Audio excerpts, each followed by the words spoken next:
Propagate!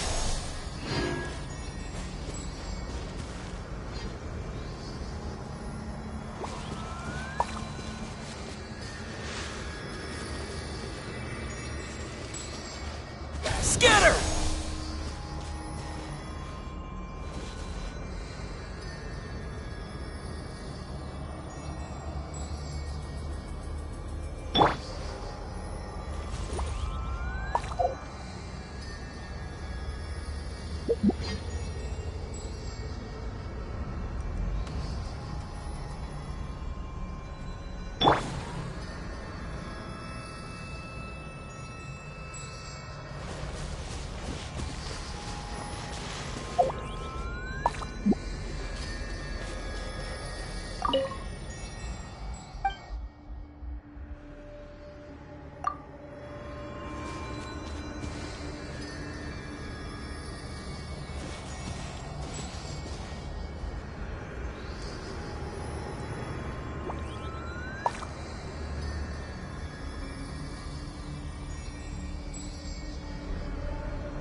I don't care.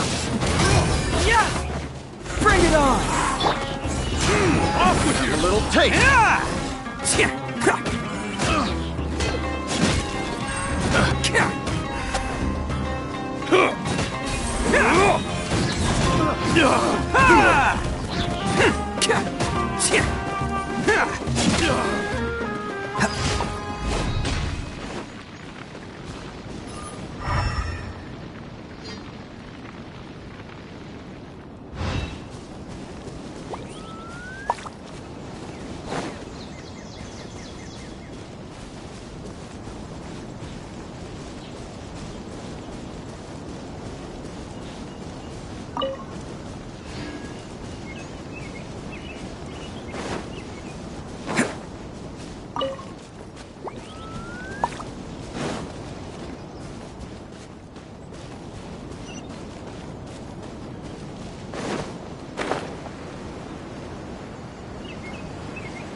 catch me?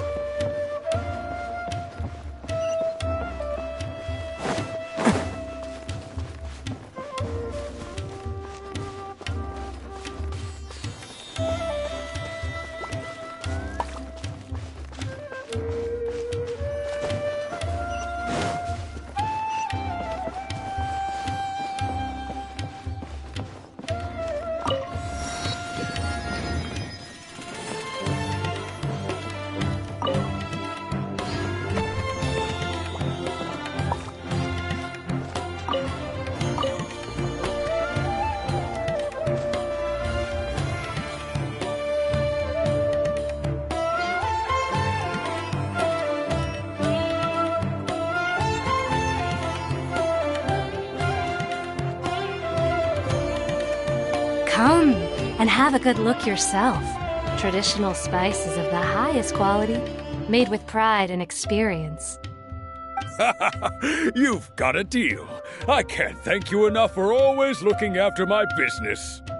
Believe me, I'm not making this up. Several Eremite mercenary groups are nearly in open conflict, but does the core of 30 care? And that's not all. Did you know that... Wow! Talk about hurly-burly! This place is busy! Well, guess that's only to be expected for the largest port in Sumeru. Maybe it's because of what Dia told us earlier, but Paimon can't seem to shake the feeling that there's also danger lurking in these crowds. Ooh. Let's get our bearings so we can start looking for leads. We know that whatever the Academia lost is related to the gods. But other than that, we don't have much else to go on. Osfun told us to try posing as Academia students while asking around. Paimon checked the Akasha on the way here, and the Academia doesn't seem to have any research facilities in Port Ormos.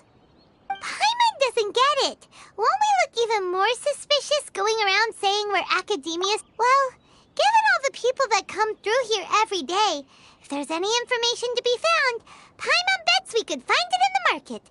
Let's ask around and see what we come up with.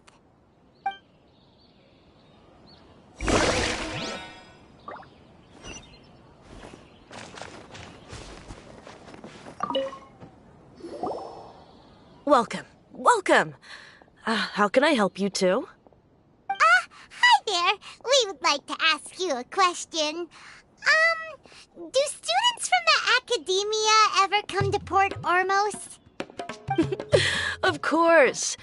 Especially around this time of year. Students from Sumeru City that are about to graduate often come to Port Ormos to cut loose a little. Many people often talk about how hard it is to get accepted into the Academia, let alone graduate. But those who finish their studies and go on to become full-time researchers at the Academia have it even harder. Sure, we may not be Sumeru City, but Port Ormos offers beautiful scenery and a stress-free environment. Some even say it's good luck to come to Port Ormos, so students and researchers come flocking here when things get to be too much at the Academia. You see over there? Those are students from the Academia. They've been looking worried and miserable ever since they got here a few days ago. If you ask me, the life of a merchant is better. So long as the Akasha teaches us what we need, then life is good. Those students seem to be discussing something. Let's see if we can listen in.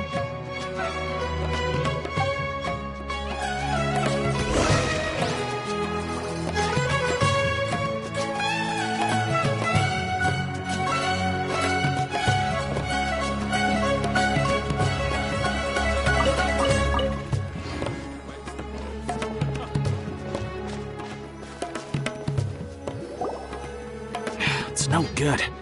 I've tried asking around, but I haven't been able to learn anything useful. Not to mention that a bunch of scary-looking Eremite mercenaries have been posted along the streets now. There's been a lot of fighting between the different Eremite factions in Port Ormos. If we choose to move on our own, then it would be wise to steer clear of them. Especially the group that's constantly shouting some stuff about the Scarlet King and some resurrection. I've even heard that the Citadel of Regzar is starting to get fed up with them. What was that group called again? Ein something or other? They're called Ein el Ahmar. Today, I heard that the thing we're after might be in their possession at the moment. Wait, come again? Don't you see? Many of the Eremites in Port Ormos deal with trading this kind of thing. They're usually pretty wary of outsiders, but not so with students of the academia. It's because the kind of goods that students are looking for aren't the kind of goods that Eremites are after. As long as they know you're a student, then deals can be made. I've heard that Ein al-Hakmar likes to set up shop at the Jafar Tavern. Supposedly, if you're willing to part with 500,000 mora, they'll give you info on anything. Wait, did you say 500,000? If information alone costs that much, then how could we ever afford to buy what we're looking for? I guess we might as well give up on trying to graduate this way. I wouldn't worry too much. Our field of research is very niche. Who else could possibly be after that kind of shady knowledge? I bet it's practically worthless to anyone aside from us. Well, I guess that makes sense. Then the only thing left for us now is to find a way in. Why don't we all just pool our money together and pay for the information? Whoa! Did you hear that? A niche field. So, what's our plan? Wait! Didn't you hear what they just said? Buying information is going to cost us 500,000 mora! Have you lost your mind? Oh, alright. Paimon never thought she'd agree to parting with that kind of mora. But if you know what you're doing, then we should give it a shot.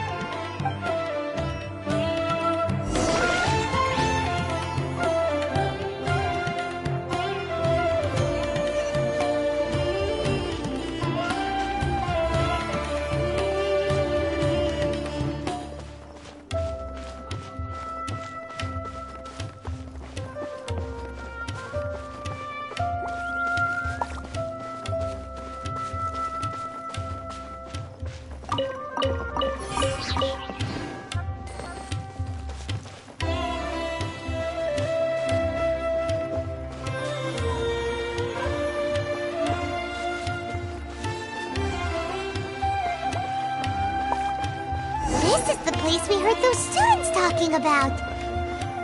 Let's find a seat somewhere and see if we can spot the group they met. Oh, you've arrived. Please, take a seat. So, they think that they can go toe-to-toe with the boss? Ha! Once we reclaim the power of the Scarlet King, they'll be the first that the boss punishes. They're nothing to be afraid of. Our main rival now is the Caracal Battalion. They've also amassed a significant amount of mora this time, so we mustn't underestimate them. How can the Caracal Battalion compete with the boss when they're nothing but a bunch of money-grubbing opportunists out for a quick mora? Yeah, with Boss's fervent devotion, he'll be able to use this power to bring our god back this time. All these guys talk about is the Scarlet King, so they're probably the ones we're looking for. Greater Lord Ruka Devata. That traitor and her followers must not be spared. The day will come when the Scarlet King exacts vengeance on Sumeru, and all of them shall be punished. Yeah, Paimon was wondering what they meant too. We should ask about that if we get the chance later. Should I adjust the ship schedule?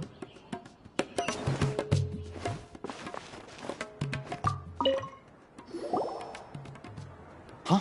Who are you? What do you want? A traveler?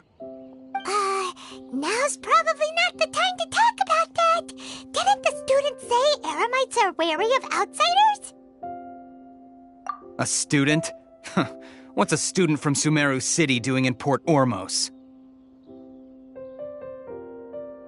Ah, well, if it's info you want, you've come to the right place. The question is, can you afford it?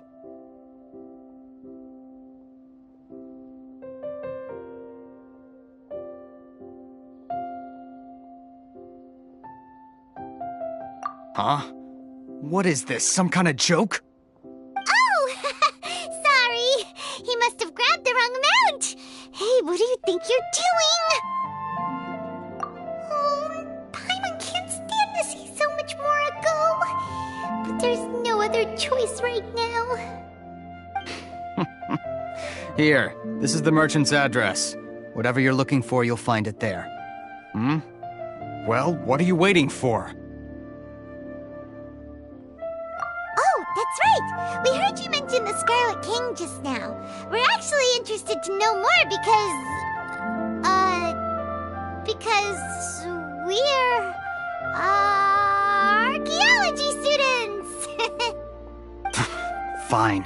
Since you've already handed over the Mora, I guess I can throw in a little extra info. As you can see, members of Ain al-Ahmar are devout believers of the Scarlet King. Years ago, the Scarlet King founded the great desert nation that was our homeland. It was an advanced civilization, far beyond anything you'll see in present-day Sumeru. The Scarlet King was the rightful god of wisdom, but he was betrayed by a companion he trusted. She even stripped him of his title, God of Wisdom. So, you mean the traitor was... Greater Lord Rukkhadevata, yes. That shameless wretch destroyed the Scarlet King's civilization, and our ancestors were forced to flee to this land where we were made to suffer the tyranny of our enemies. Furthermore, she conspired with the Academia to cover up the truth of her actions, and create the merciful and benevolent facade for which she is now known. Ugh, just thinking about it sickens me. But the story doesn't end there, oh no. The Scarlet King isn't truly dead. The voice of the Oracle has been heard in the desert, prophesying his resurrection. Mark my words, our god shall return. And when that day comes, all followers of the traitor and all the desert dwellers who have forgotten their true god will suffer retribution together. If what I'm saying makes you shiver with fear, it might not be too late for you to become a believer of the Scarlet King.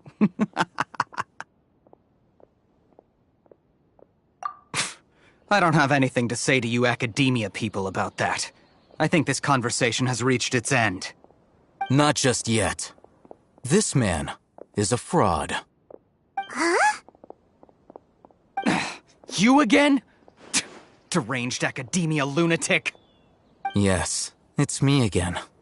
I already warned you that if you weren't willing to sit and discuss things with me, I'd take measures to make things uncomfortable for you. Listen to me. That address he gave you is fake. Or at least, you won't find a merchant waiting for you there. This group has been boasting all around that they can provide information on a certain item as a means of luring people into their territory. Once you show up, they keep up the act until they have hard evidence that you want to purchase said item. Then they use that to squeeze you for all the Mora you're worth. Hey! Shut it all, Hatham! What are you playing at, trying to ruin our business like this, I told you the other day. I wish to discuss my terms with your boss. Ha!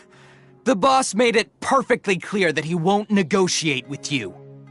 Yes, and in no uncertain terms. But that was then. It does not preclude him from changing his mind in the future. I'm warning you. Don't push us, or this could get ugly. We don't usually get rough with people from the Academia because it just complicates things. For a lunatic like you, though, we might just have to make an exception. If you're suggesting that we escalate this from a verbal exchange to a physical one, I accept. After all, even the Archons used war to negotiate the ownership of Teyvat. If, on the other hand, we can't agree on any means of negotiation at all, then I'm afraid my next course of action will sting a little more than the mere falling through of a few business deals. I will jeopardize the Eremites' reputation, which I know you value above all else. I am quite confident that if I began to take such action, your boss would willingly approach me himself. However, I fear that by then, some things will have happened that cannot be undone. Also, a word of advice. I suggest you tell your boss exactly what happened here today. Otherwise, he might blame you for not telling him in the future. What did you say? Consider this. Have I ever failed to follow through on my word in the past? This guy is really out of his mind. Okay then. If you really have a death wish, let's meet a week from today. The pier in front of the Pharos Lighthouse, 4 o'clock in the afternoon, sharp. Don't expect us to hold back. Not so fast. First, you return the 500,000 mora to them.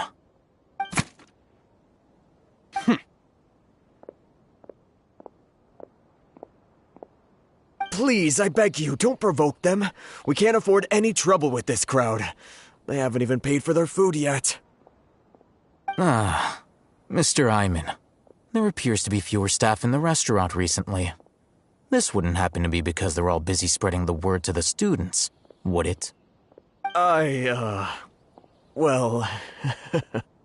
Someone who chooses to do business with a group like that really can't afford to get so flustered the instant someone confronts them about it. Consider the meal compensation for our silence. I'd say you're getting an excellent deal. Whoa, did you see that? He not only got us our Mora back, but sent the Emirites running too! Plus, he seems to know a lot about what's going on around here. Let's catch up with him and ask some questions! He went that way! After him!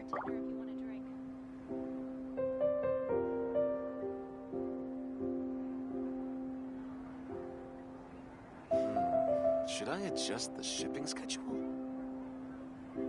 What's going on? How can there be Kairagi?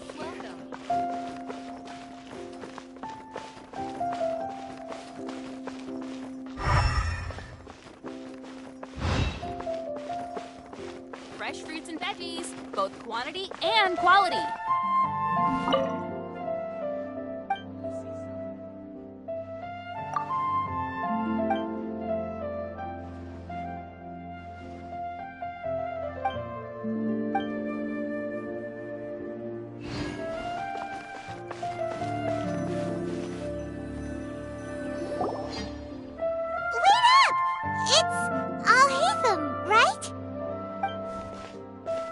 What do you want?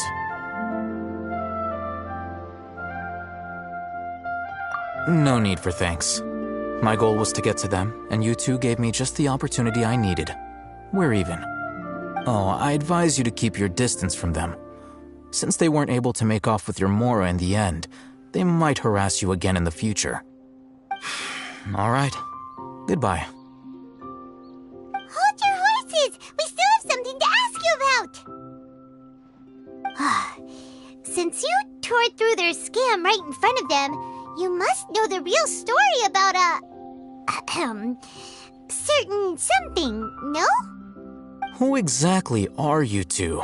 And why are you inquiring about that? A student. Right. Look, you should know that those thugs conducting business with you had nothing to do with your lie. Huh? Oh, yeah! He's really strong. Weren't you saying something about a physical exchange? We can help with that. He doesn't even have a vision. Forget it. Maybe not, but he can still use elemental energy. Otherwise, there's no way we'd go asking for info from from guys like that. Those high-headed thugs are definitely gonna bring a lot of backup for your next meeting. Even if you don't go alone, you won't regret taking us with you.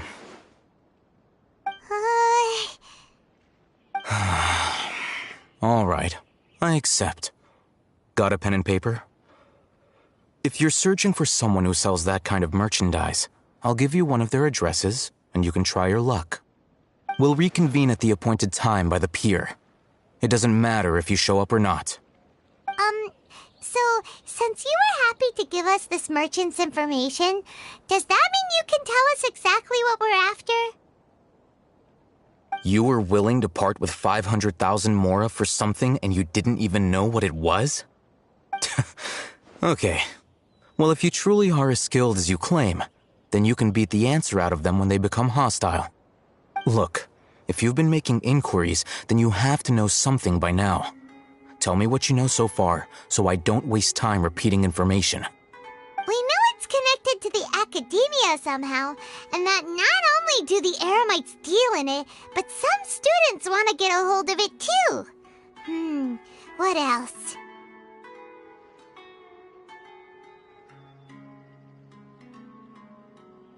You know almost everything there is to know, but you're unable to compile this information because you've never seen the object before. This is what you've been looking for. Huh? Paimon can't tell what it is. It looks like some kind of ornament. This is a knowledge capsule. To put it simply, it's a vessel that can store a fixed quantity of canned knowledge. It's like a miniature Akasha. Anyone who links it to their personal Akasha terminal instantly becomes privy to its contents. Correct. Anyone. Unlike the Akasha, which heavily regulates who can access what information, knowledge capsules confer their contents without any requisites. That's amazing! It's essentially a convenient and harmless vestibule for knowledge. Unfortunately, it's illegal in Sumeru to privately possess or trade them. They were created as a means for scholars to transfer knowledge gained from Irminsul into the Akasha, and are intended to be destroyed immediately after use. But despite strict regulations, some of these knowledge capsules will always escape destruction. After all, there will always be those in this world who are dissatisfied with life as designed for them by the Akasha and wish to change their fate.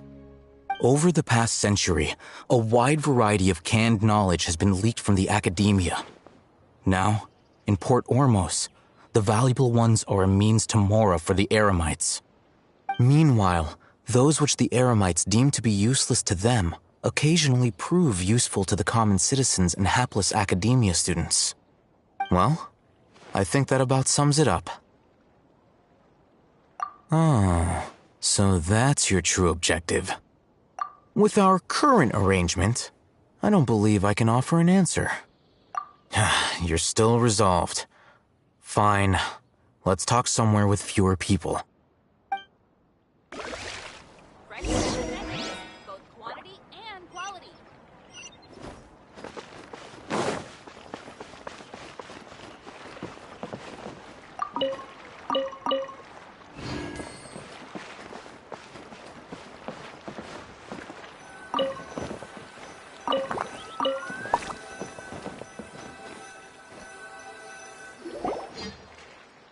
Let's continue our conversation here. If you wish to learn more about the knowledge capsule that the Academia lost, then you must help me with something. I need you to find someone named Dory, a traveling merchant. Unlike the peddlers who hawk inferior knowledge capsules, she often has quality goods in stock. Some say that as long as there is profit to be made, there is nothing she won't dare to sell. She's guarded against people from the academia because most of her wares don't comply with academia regulations. I think she blacklisted me. I met with her informant, but it soon became clear that they had no intention of letting me get any further. Become one of Dory's customers and earn her trust. This is my condition for further collaboration. Why do you want us to meet with her? Until you complete this task, you don't have question privileges. Fine. So how do we go about doing this? You two are outlanders who haven't been here for long, so Dory should view you as safe clients. I'll give you the informant's address and their contact password. Beyond the password, though, I have no way of knowing what other tricks she might have up her sleeve. You'll have to improvise. This is kind of nerve-wracking. The true challenge begins after you meet her. She has a keen nose for Mora and a shrewd eye for wares, and she only likes customers who she deems to have good taste. I'll prepare some funds for you. Buy her highest quality wares and earn her approval. But we only just saw a knowledge capsule for the first time. We don't know how to tell which ones are good and which ones are bad. Is that something we can learn quickly? That's true. Have you two heard of elemental sight? Oh, that's a surprise. Guess I'll have to hold you in higher regard. Anyway, that ability should resolve your issue.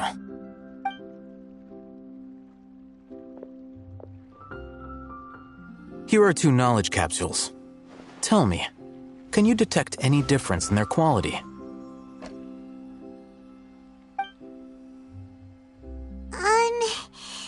They look the same to Paimon. Try inspecting them with elemental sight. How'd it go? Did you see anything? Rumor has it that higher quality knowledge capsules generally appear brighter when viewed through elemental sight. That's because knowledge originates from Irminsul, the root of Dendro power itself. The more powerful the knowledge, the richer it is in Dendro energy.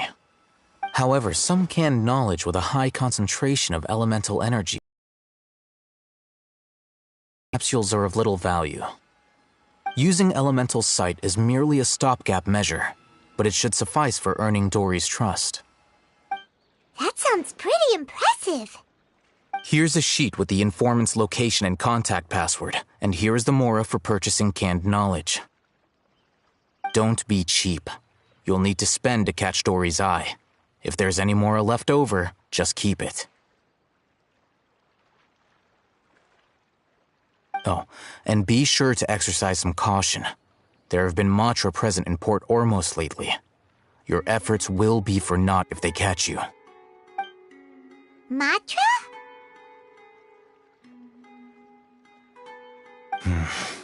They belong to the Academia's regulatory body. They also handle cases of illegal canned knowledge transactions. Like I said, the Academia has banned both their trade and possession. The Matra are razor sharp. You're in for nothing good if they lock their sights onto you. If you two want to back out, now's the time.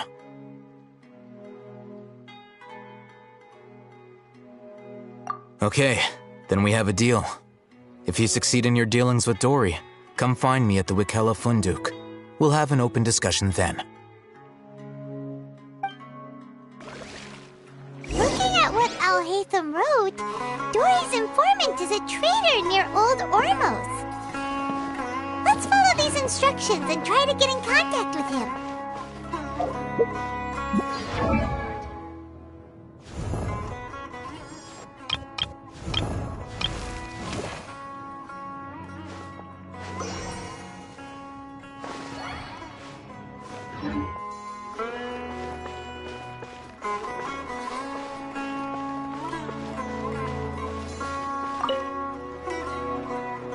Hello. What are you two looking to buy? Wait, are you sure you're remembering that right? Paimon doesn't think it was that on the paper. What a unique palate. We have unripe hara fruits, but we usually keep them in the back. I'll have someone escort you. Following the paper got us past the first round. Ronak, these two want to buy unripe hara fruits. Show them to the warehouse. Got it. You two, please follow me. You two have a fascinating fashion sense. We haven't seen a customer wearing a sumeru rose for quite some time. Hold on. Let me think. Sumeru rose means common merch. No, look again. We're obviously wearing morning flowers. Ah, my mistake. I do apologize. Whew. That pop quiz sure was scary. The warehouse is up ahead. Please follow me. The seas are calm and the sky is blue.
Port Ormos is pretty great. There's so many new and interesting things, not to mention all the tasty food. Sumeru's largest commercial port sure lives up to its name. Look at all the merchants, and everyone seems excited just to be here. How did things end up like this? All thanks to your artistic license. That's how. I should have made you wait until we got an update from Tanja. But when I finished the prototype Aranara yesterday, you agreed that the kids would like it. That's why we tried bringing it out for a test run today. Well, I never thought they'd dislike it so much.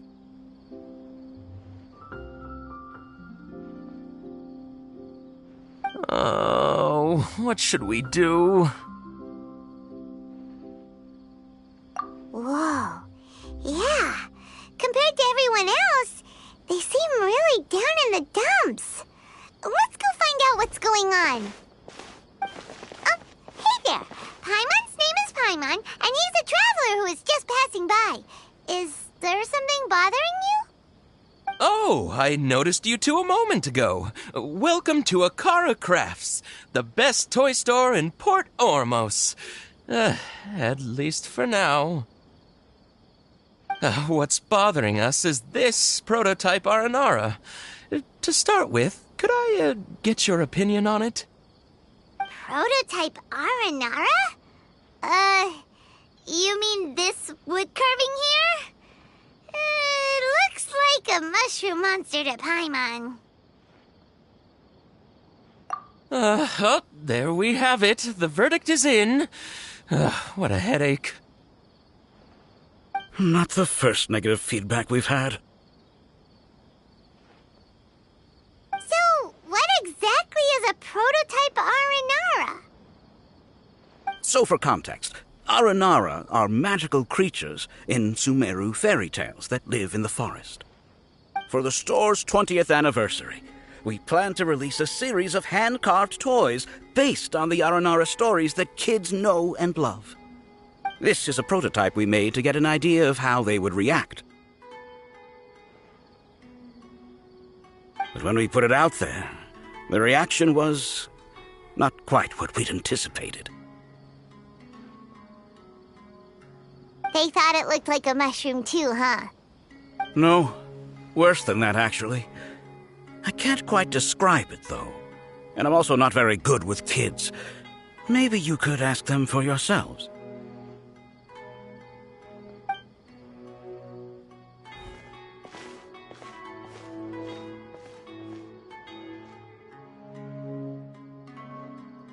This is not an Aranara. No way. I've read Uncle Tanja's Aranara and the Ill Little Fungus. It says that Aranara are supposed to be chubby and squishy. The carving looks nothing like that. Toys do look better when they're round and chubby. Uncle Tonder said in Aranara's vow that you can deceive the eyes, but you can't deceive the heart. This carving makes me feel lost and confused inside. I don't think the creator put his heart into it at all. It's nothing like an Aranara. Ooh, didn't put his heart into it, huh? Oh, sounds like one of those things that's easier said than understood. Kassid and Alia didn't like this carving, but I think it's okay. It doesn't look too happy, so it's kind of pitiful in a cute way.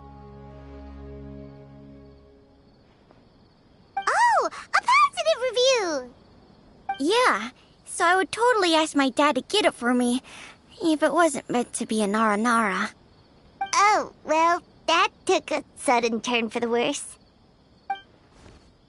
We asked the children for their opinions. Oh, how did it go?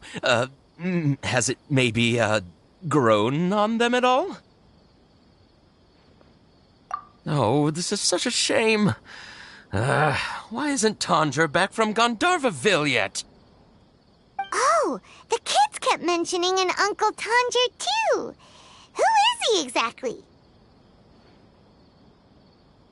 Uncle Tanger is a famous children's author here in Port Ormos. He wrote quite a few stories in the past, but none of them were popular among children.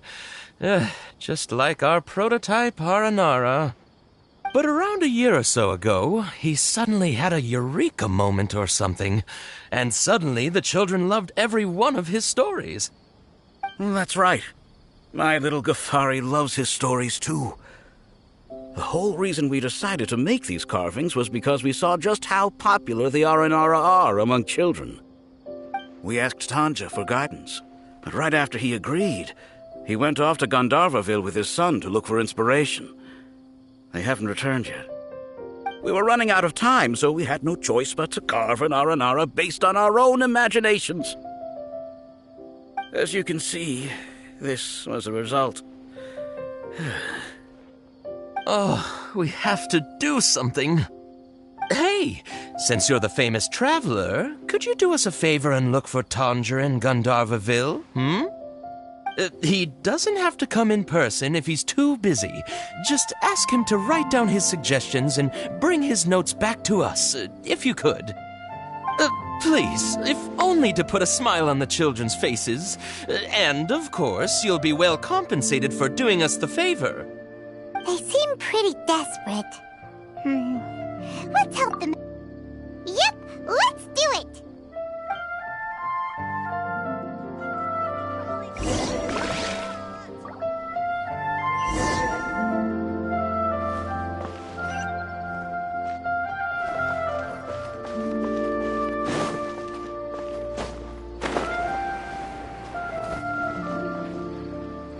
Before I retrieve your products, I need to confirm a few things. Please forgive me, but we may not have sufficient stock for you today. Earlier, many of our hara fruits were taken by mice. Thanks. If better goods come in, you'll be the first to know. You look like you have some skill. Why don't I pick out some fruits that'll make you dizzy? Yep, that's the right answer. But eating hara fruit that makes your head and ears ring sounds like a bad life decision. Would you like your hara fruits to be packaged in the Sumeru City or Port Ormos style? I'm guessing that you're going for a more traditional packaging since this is your first time here. Wait a sec. Sumeru City style means we're only buying a few things. He won't take us to see Dory if we do that. I'm sorry. But as things currently stand, we won't be able to fulfill your order. Why don't you two think things over? He's cautious of us. Let's take a closer look at the paper that Al-Haytham gave us.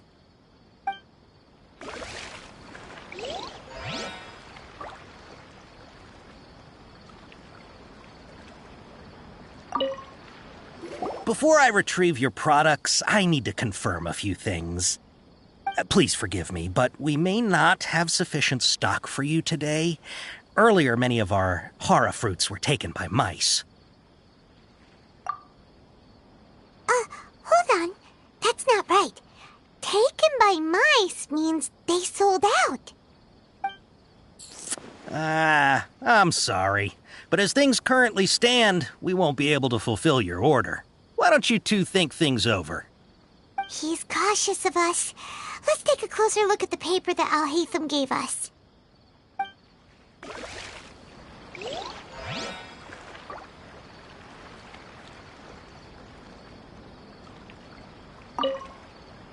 Before I retrieve your products, I need to confirm a few things.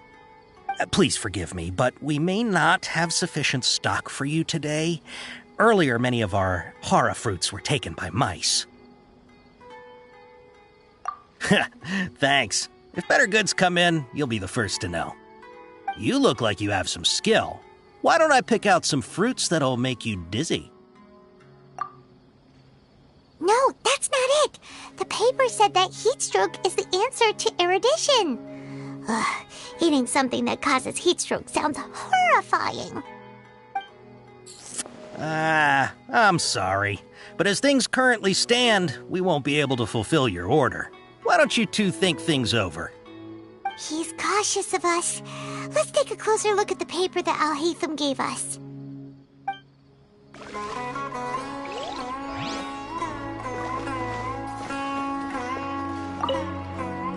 Before I retrieve your products, I need to please forgive me, but we may not have sufficient stock for you today. Earlier, many of our hara fruits were taken by mice. Thanks. If better goods come in, you'll be the first to know. You look like you have some skill. Why don't I pick out some fruits that'll make you dizzy? Yep, that's the right answer. But eating hara fruit that makes your head and ears ring sounds like a bad life decision. Would you like your hara fruits to be packaged in the Sumeru City or Port Ormos style? Wow, you two sure are generous customers. We'll be sure to package your products beautifully. Okay, everything has been confirmed. Miss Dory is waiting for you up at... Shoot! It's the Matra! Run! What? The Matra? Where? Al-Haytham said we're done for if they catch us. We gotta get out of here.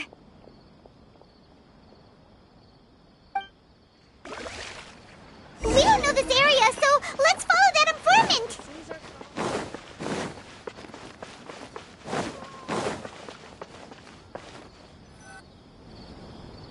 He ran that way.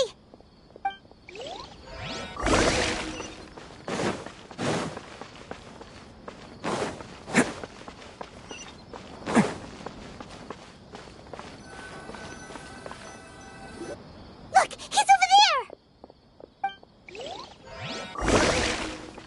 Can't catch me.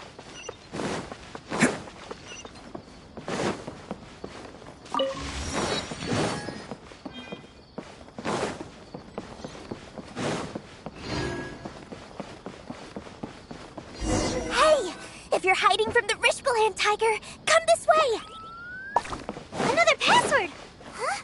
Oh, that voice came from behind the building on the right. Here, over here. You can stop running now.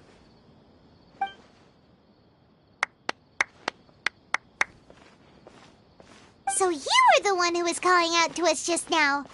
But, are we definitely gonna be safe here? These two good customers wish to buy some hara fruit, Miss Dory. And if there's nothing else, I'll just excuse myself.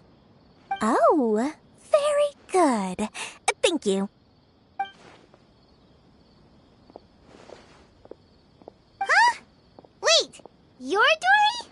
Paimon sure thought you'd look a whole lot scarier. Hey, what are you trying to say, Princess Pea-Brain? I can be scary enough when I need to be, believe you me. If you don't watch what you say, then you can forget about doing any business. But it seems you two have actually done pretty well so far. Not only did you manage to find the informant, your reactions were also pretty sharp.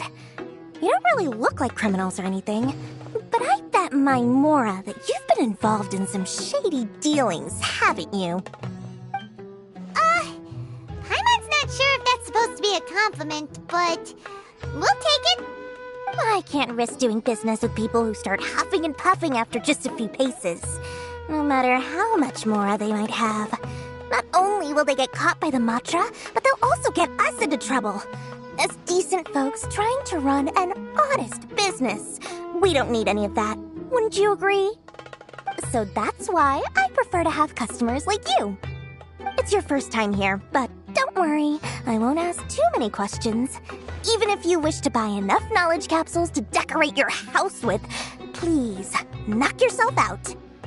As long as you have lots of round, shiny Mora, then we're all good.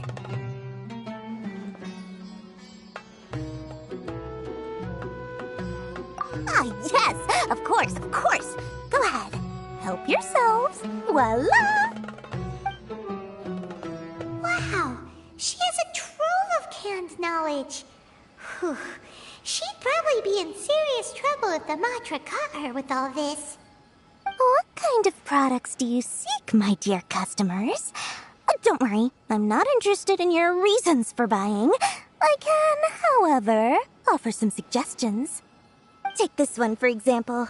An analysis of the sociological ideology and dialectics of the Hilichurls. Only 3 people in all of Tevat have ever studied it, making it extremely rare. It's on sale now for 350,000 mora. Yeesh.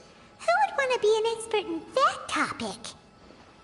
Or how about the architectural styles and construction methods of Tevat in the early Archon War period? With this one, you can become an expert in historic architecture preservation and find an excellent, well-paying job in nearly any nation. Ooh, now this sounds like it could be useful. 2 million mora, and it's yours. No discounts. Whoa! That's a lot of mora! Of course, you are free to pick whatever your heart's desire. The contents and price of each knowledge capsule are indicated in small text on the body of each one, down at the bottom. Alright, let's try the method that Al-Haytham mentioned.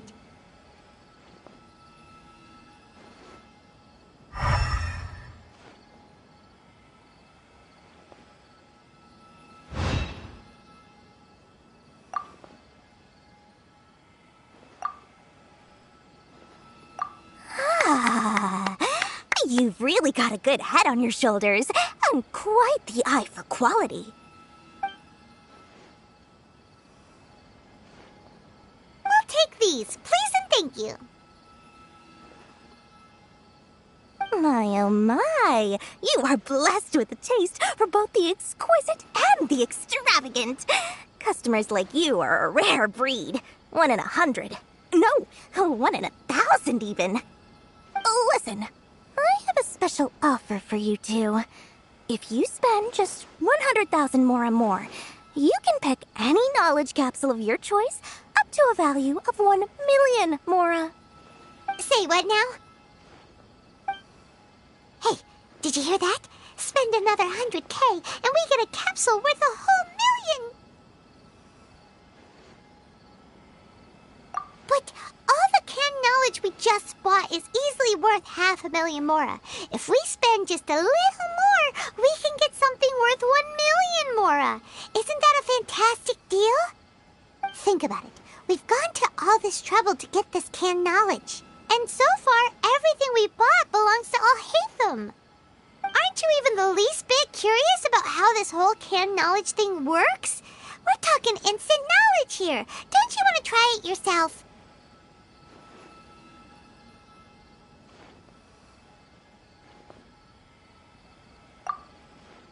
Come on, come on!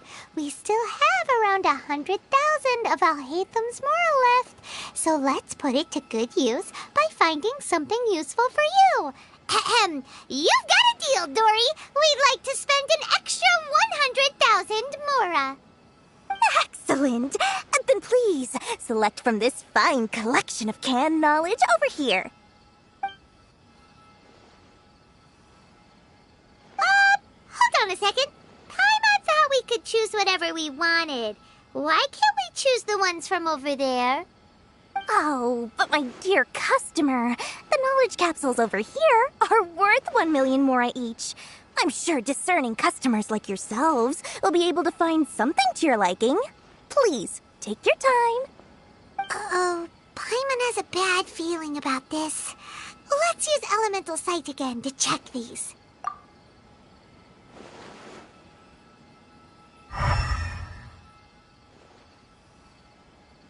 So, what did you see?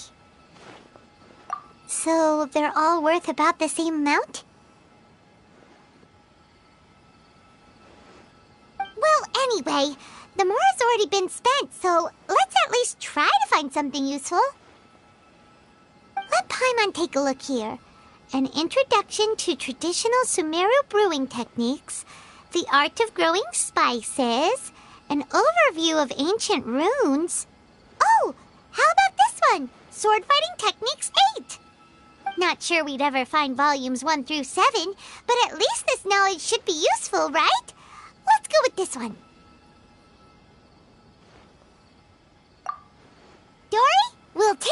one. All right, very good. I'm expecting some new goods in the next couple days, so be sure to check back again soon. Whether it's canned knowledge or anything else you need, bring your Mora to Dory and doors will open. Our dealings with Dory went smoothly enough. Let's head to Wakala Funduk and meet up with Alhaitham. Hopefully now he'll finally tell us about what the Academia lost.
You two made it. And from the looks on your faces, you were successful. Whoa, there's so many people from the Academia here. Why would you pick this place as our meetup spot? Well, Wakela Funduk is under the Academia's control, so naturally the Academia has people working here. I came to Port Ormos under the pretense of conducting official business. You're a pretty daring guy. Relax. No one here is interested in anything we say, and the Matcha won't come here.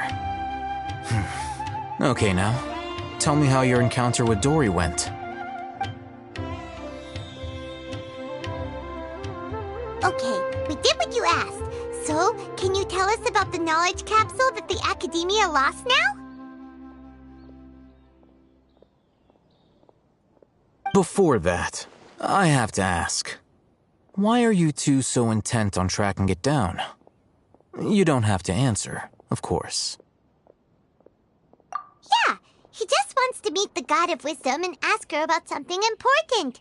We've been in Sumeru for a while now, but we still haven't found a way. When we heard that the Academia had lost something that might be related to the gods, we came here in case it turned out to be our lucky break. In that case, you're on the right track.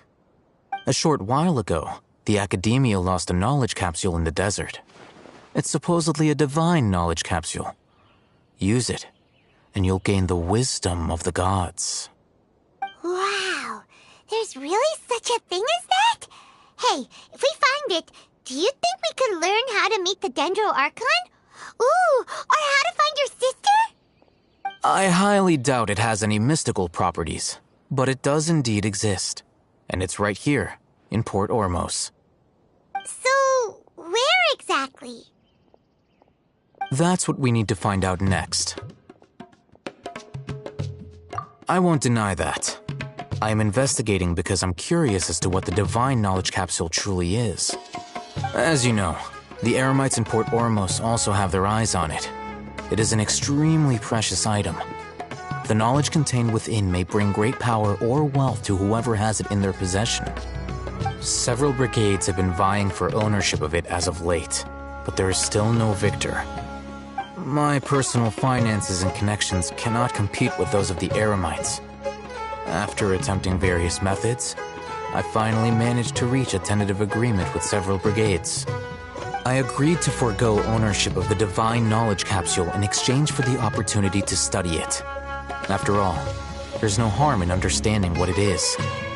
However, there are those who are less amenable to negotiation, such as those from Ain al-Ahmar. They adamantly believe that the divine knowledge capsule contains the Scarlet King's power, and that he will return to this world when they obtain it.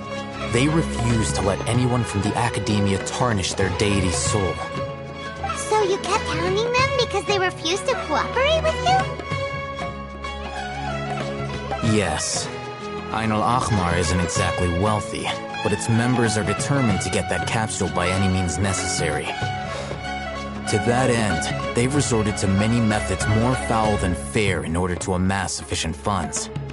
So, I've been sabotaging their business to force them into negotiating with me. The Divine Knowledge Capsule should be up for a secret auction within the next few days.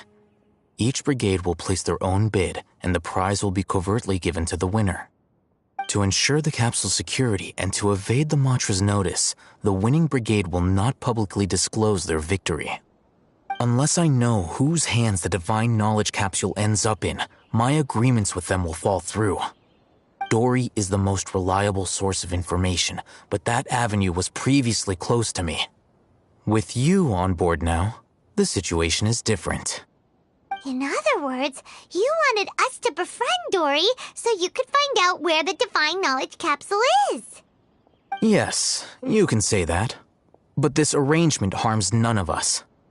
The day after tomorrow, go back to Dory and try to purchase information on the Divine Knowledge Capsule's whereabouts. If she has no information, wait 2 days and approach her again. If I get the opportunity to study the Divine Knowledge Capsule, I will relay my findings to you. Will that suffice as compensation?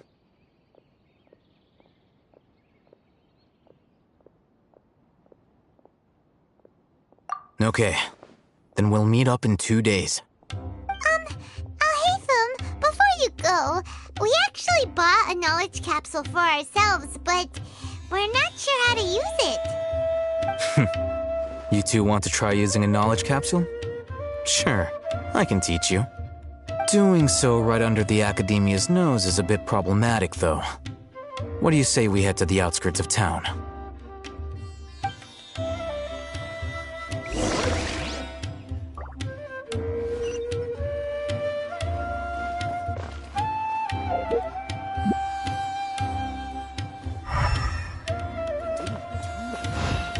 So why am I constantly going on?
All right, this place works.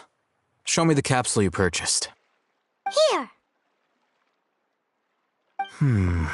Sword Fighting Techniques 8. Huh. A combat class knowledge capsule. This class is something of a rare find these days, since most have been taken by the Eremites to augment their battle capabilities. Really? Ah, yeah, what a great buy! If you want to determine the efficacy of this capsule, I can evaluate your combat ability. However, effects will likely be minimal if you already possess a high amount of strength. We can conduct a controlled experiment where you fight 2 battles, one before using this knowledge capsule and one after. While you fight, we can use an Akasha terminal to monitor your various physical parameters. There may be variances in your physical strength between the 2 tests, as well as a disparity in your opponent's abilities. But don't worry, I'll run statistical analyses afterward to mitigate any confounding effects. Wow! been one of those guys at the academia who got top grades on everything. Paimon's curious about something, though. You definitely weren't one of those students who needed canned knowledge to graduate from the academia, right? So why are you risking getting caught by the Matra for this capsule? When you are unable to understand a researcher's actions, most cases can be attributed to curiosity. This is but one theory. Sounds like you're trying to avoid the question. All right, let's begin the test. Just fight as you normally do.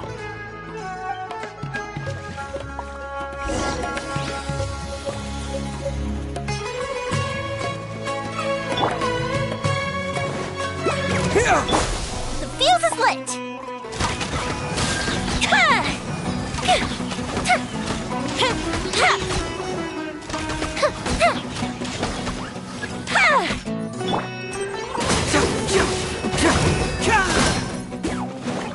Fracture!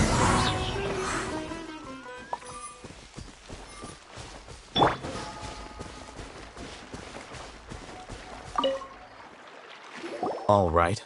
I'll link your Akasha terminal to record data. The next step is to use this knowledge capsule. Hold it in your hand. I'll help you establish a connection with it so you can activate its power.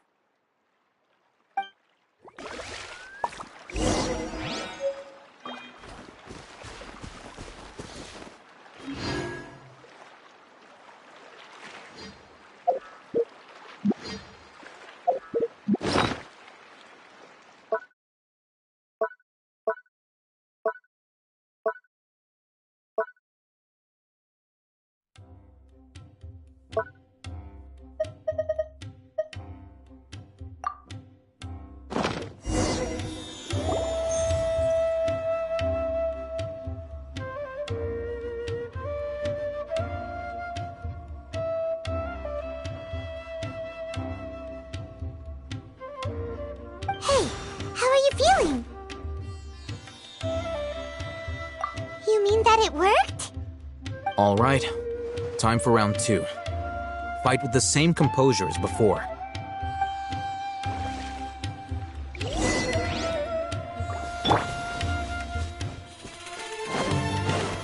Scatter!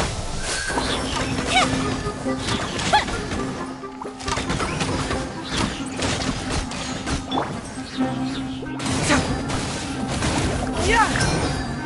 Bring it on!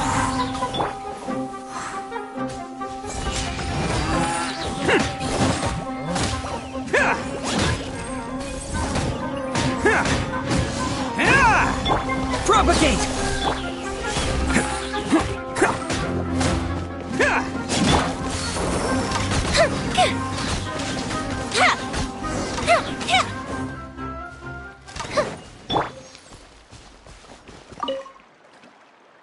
Now, I'll start recording data again. Oh, hey, Thumb. How's it going? Well, the knowledge capsule you purchased did improve his combat capability. During the second fight, his overall fighting performance increased by 0.073%. Wait, how much?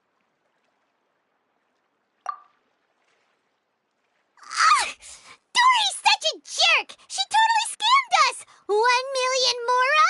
This thing isn't worth a tenth of that amount! Of course, this could be because he is so powerful that the capsule's contents were unable to produce a substantial increase. At the very least, this test allowed me to gain more insight into you two. Our deal seems increasingly worth my investment. I'm heading back to Ikela Funduk. I await your response in 2 days' time. This is Mora for when you ask Dory for information. Pay her as much as she requests.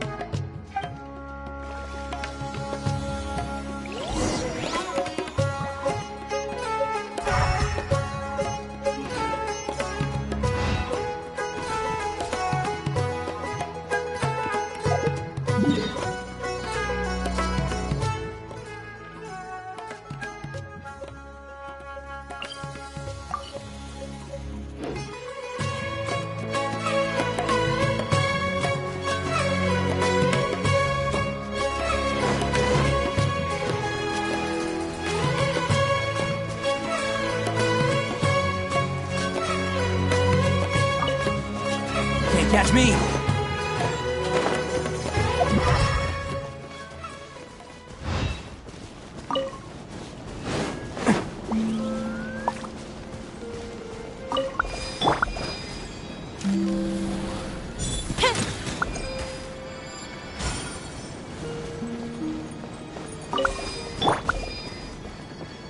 Can't catch me!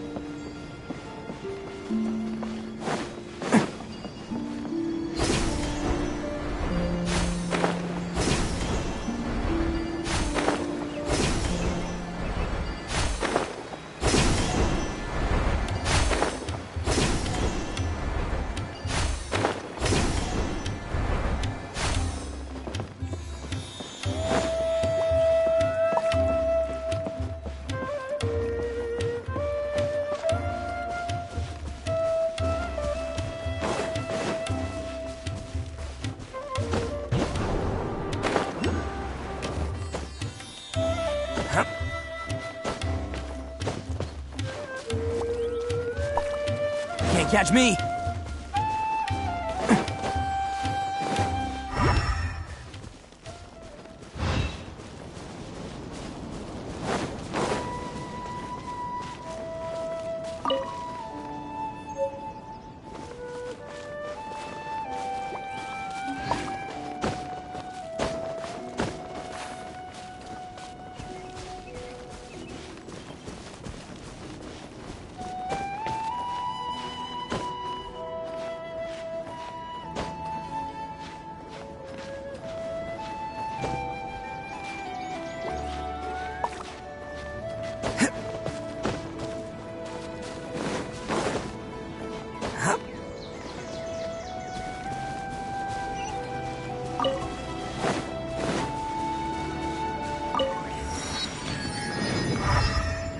Can't catch me!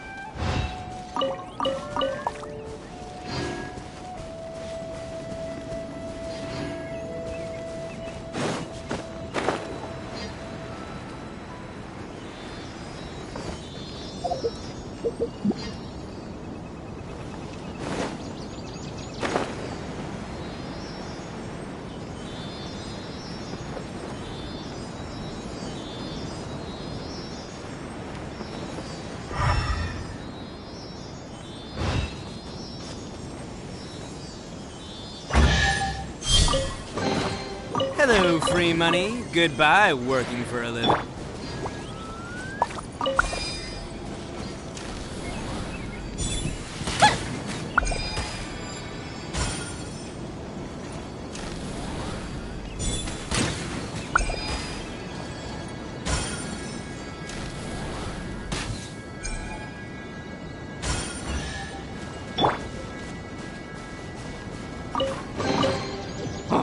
I'm on a roll. Woohoo!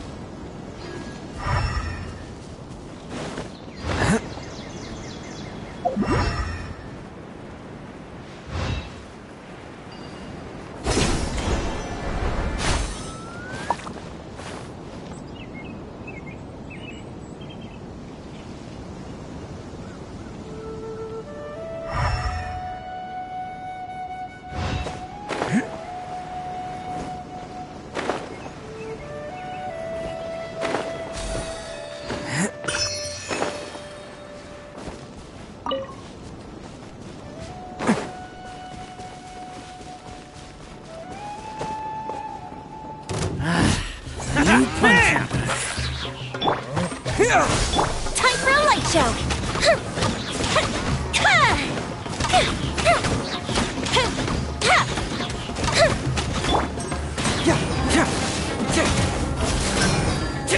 Structure! Hey! Attaboy! Ha! Ha!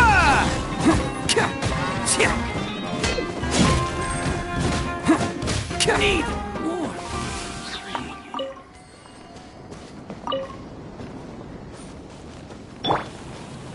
Scatter!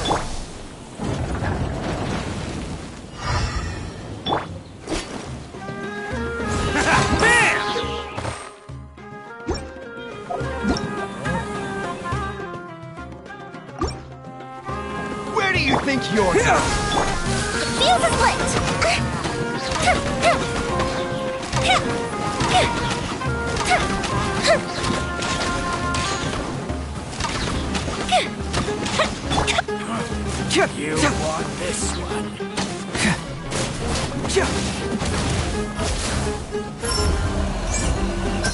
it on!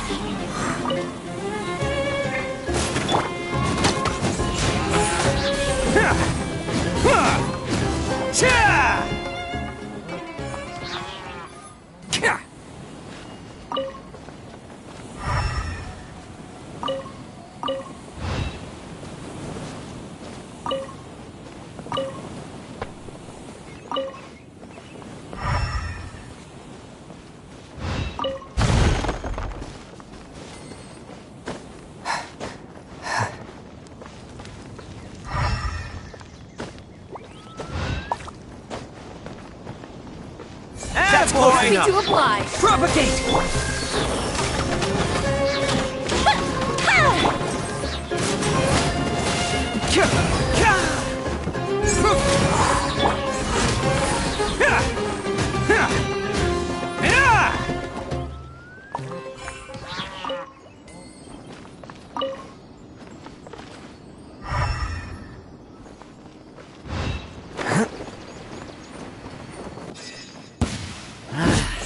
New punches. Scatter! Time for a light show.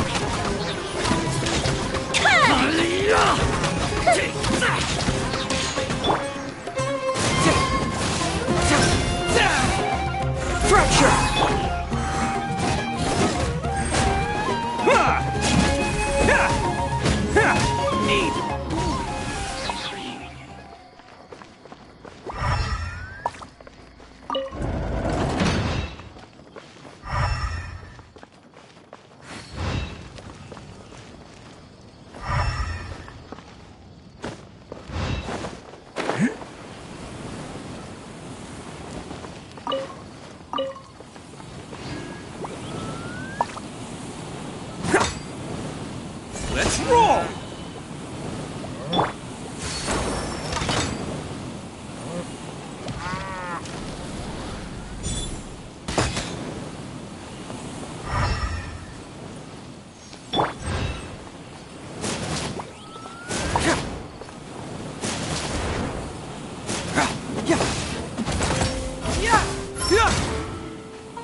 Attaboy! Ha!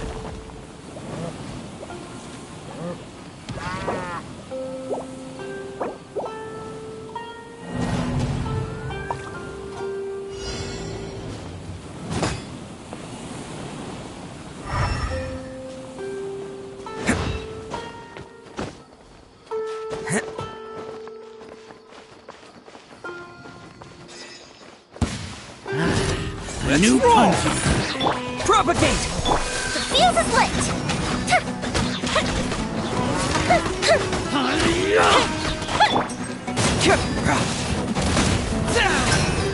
Bring it on! Attaboy! Neat!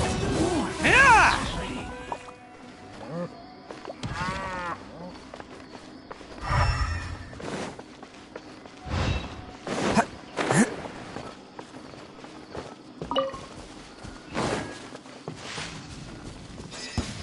That's close enough. Big! Apply. Scatter! Time for a light show.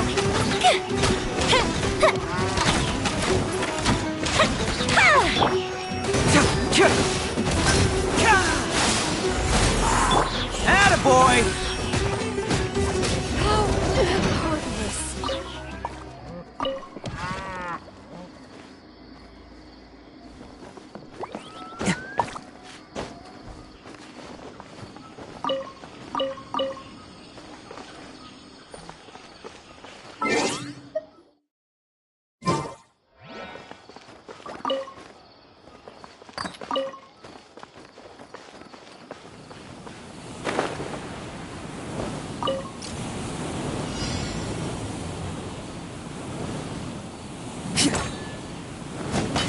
That's close enough. Feeling lucky today. The fuse is lit.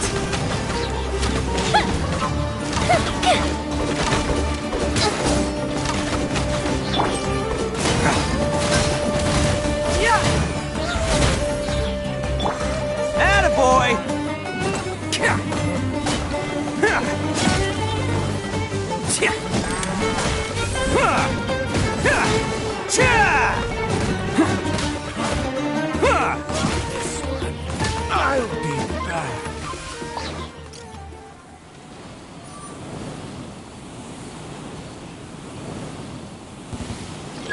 following orders. Let's roll! Propagate! Time for a light show!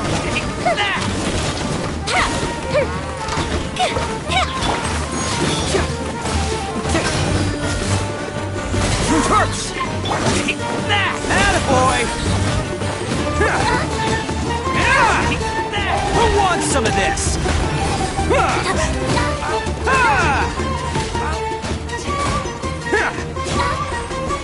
Bam!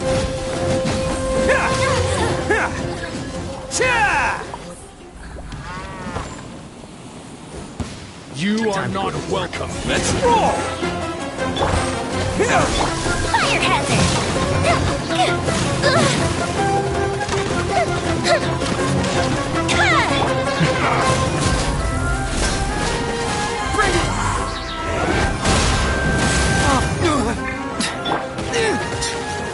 Testing my patience. A bit of retreat! Gotcha! Time for a light show! Oh, this is cold.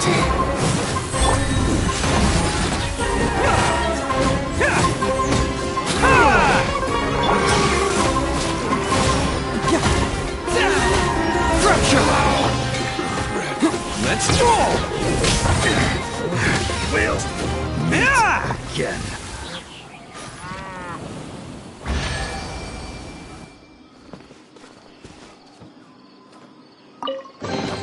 Hello, free money. Goodbye, working for a living.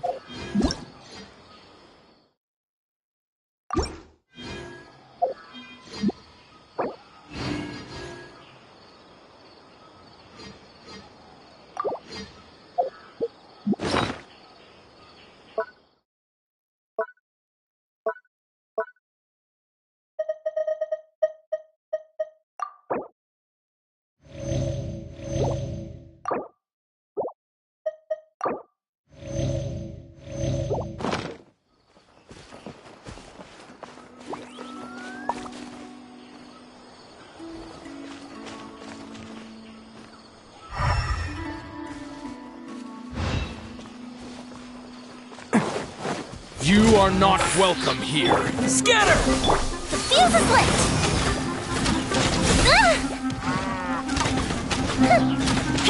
That didn't count! Bring it up!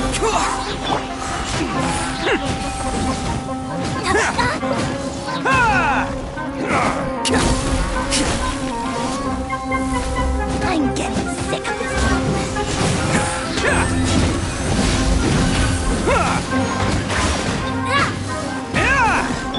Time for a light show!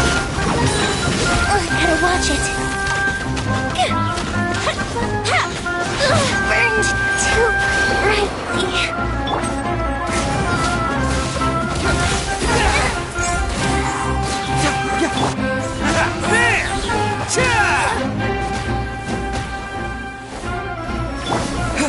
Propagate!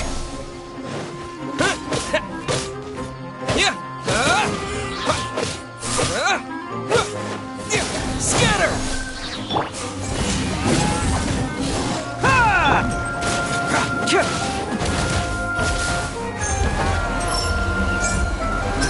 It hurts!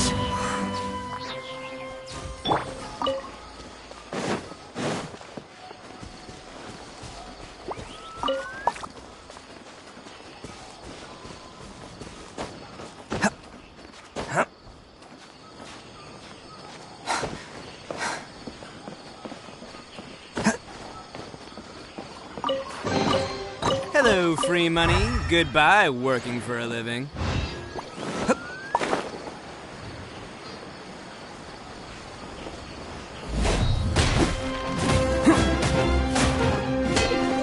Attaboy!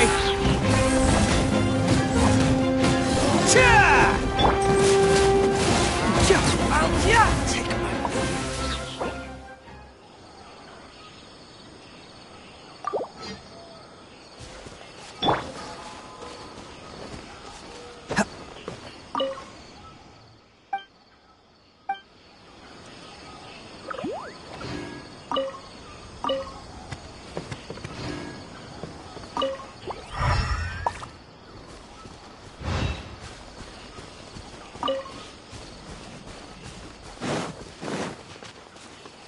Can't catch me!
Propagate!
All right, new toys for the boys.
Can't catch me!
Hey! Attaboy! Propagate! Time for a light show!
Let's roll!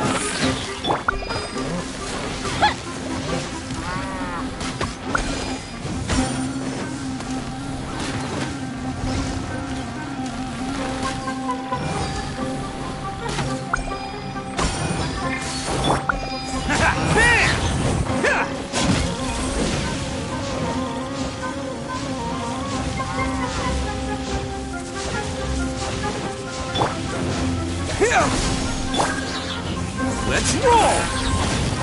Ha! Ha!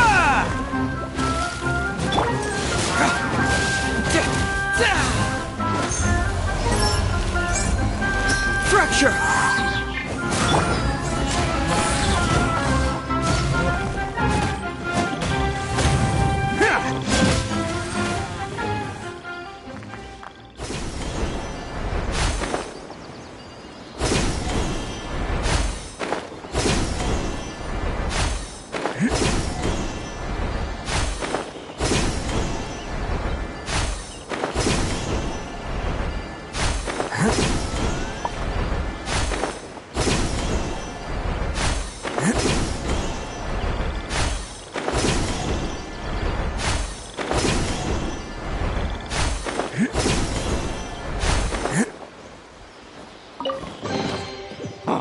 I'm on a roll. Woo-hoo!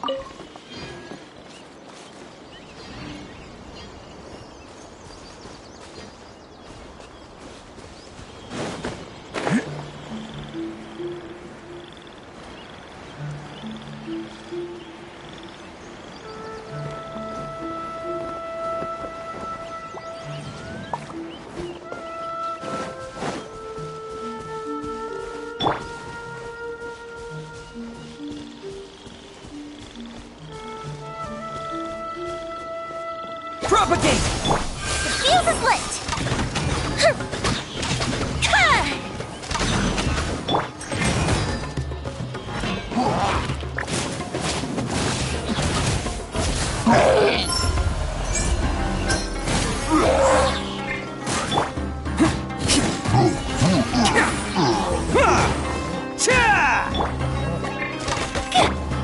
Scatter! Time for a light show!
Scatter! Fire hazard!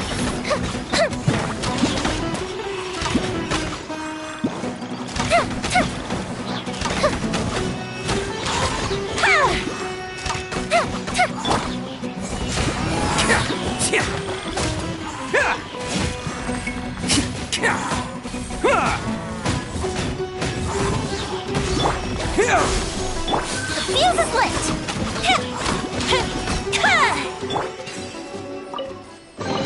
Hello, free money. Goodbye, working for a living.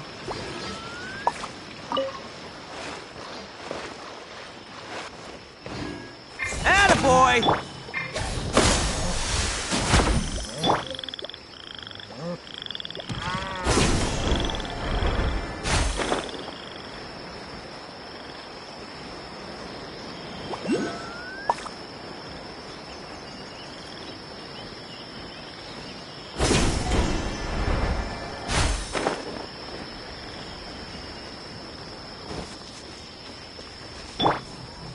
Scatter!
Can't catch me!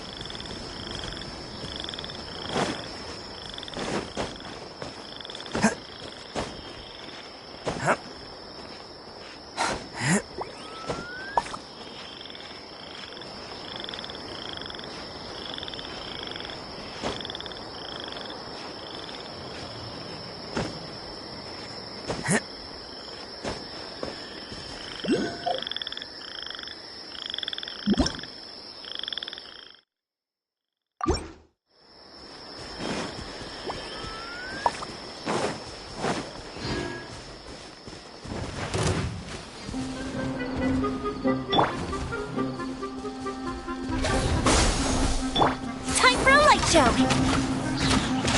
Ha!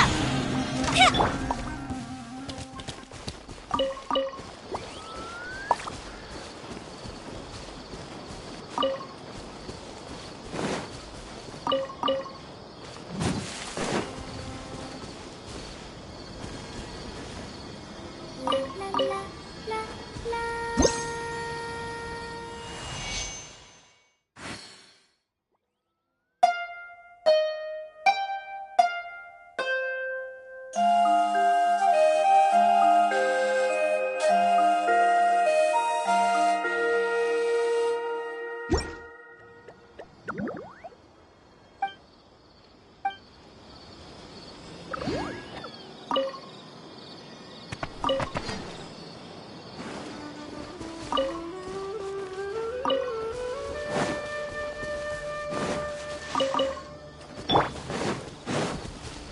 Propagate!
Bring it on!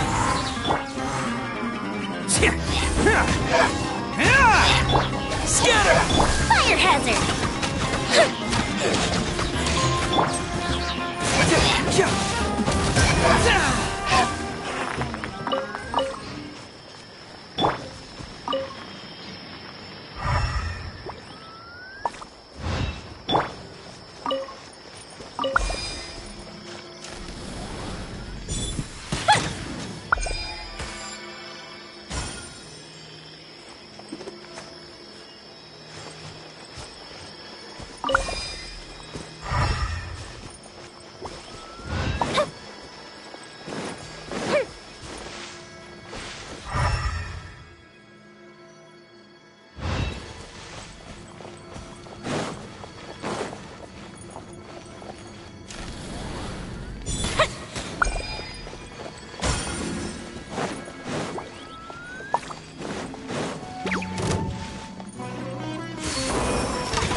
Truth hurts!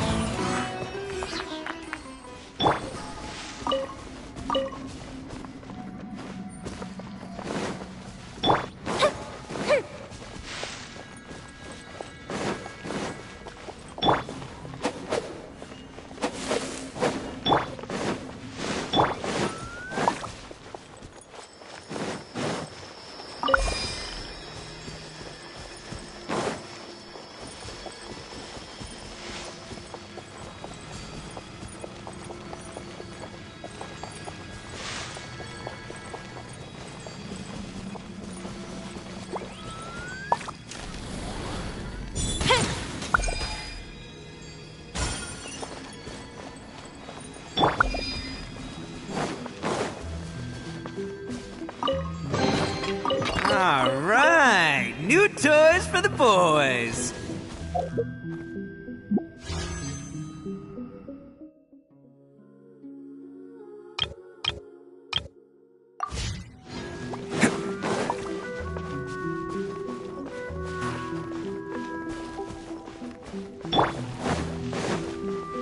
The fuse is lit!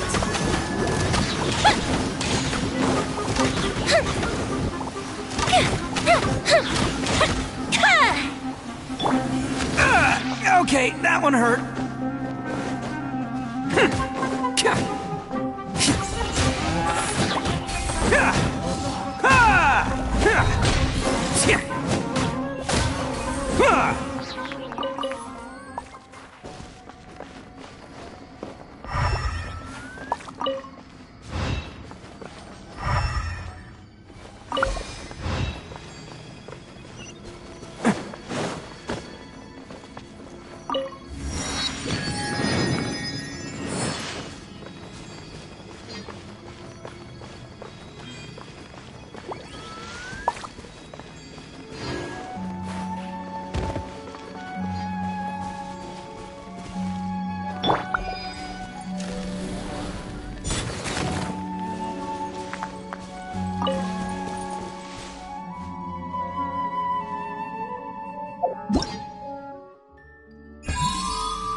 My apologies.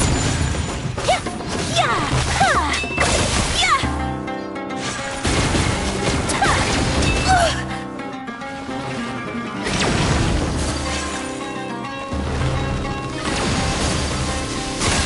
Take flight.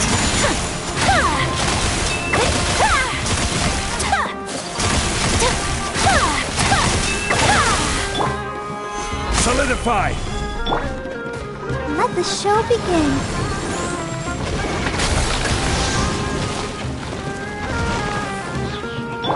Order guide you. Embrace the ice. Now you shall perish. Shine down.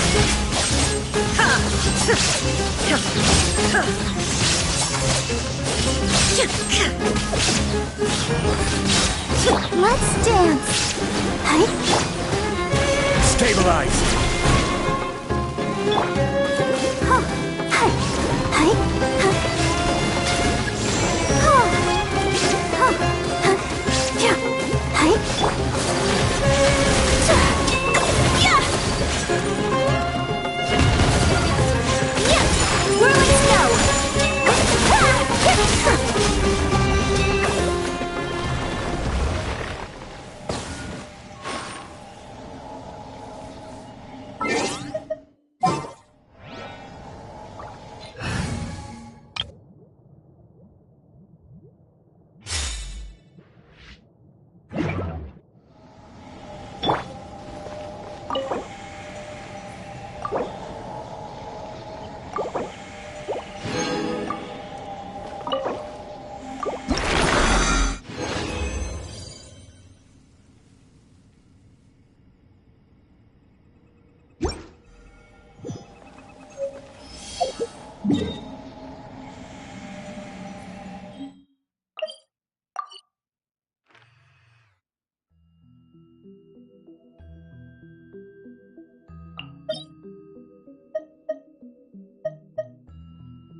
Can't catch me!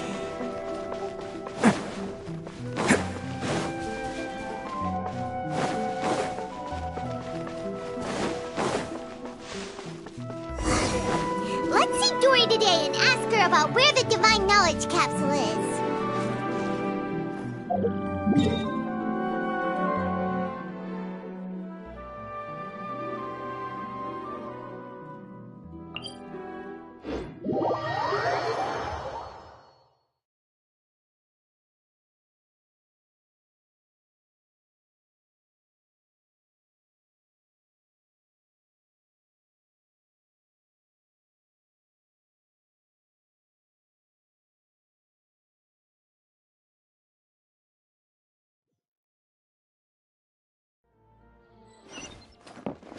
Can't catch me!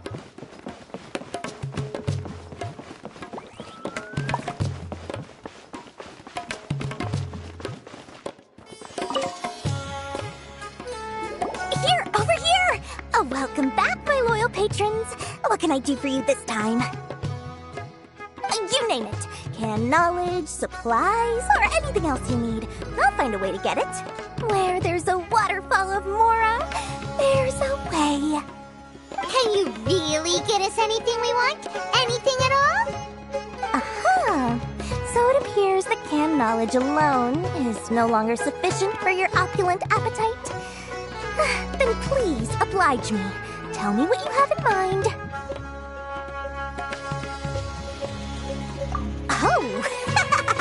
I knew customers with pockets as deep as yours would undoubtedly crave something more profound than ordinary canned knowledge. But you know, that kind of information isn't going to be cheap. After all, I had to work really hard to weasel my way into the auction site.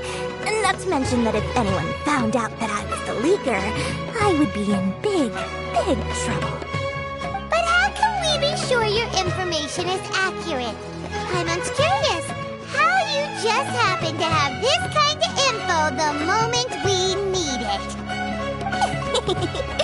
Because to me, anything of value is what I consider to be my supply. Therefore, I must always be aware of what's hot on the market in order to secure more sales. As for the information's authenticity, well, you've no need to worry about that. I used a camera to take a picture of the transaction.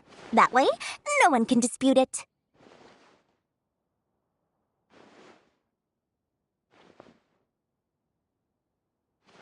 It's always a pleasure doing business with such sterling patrons.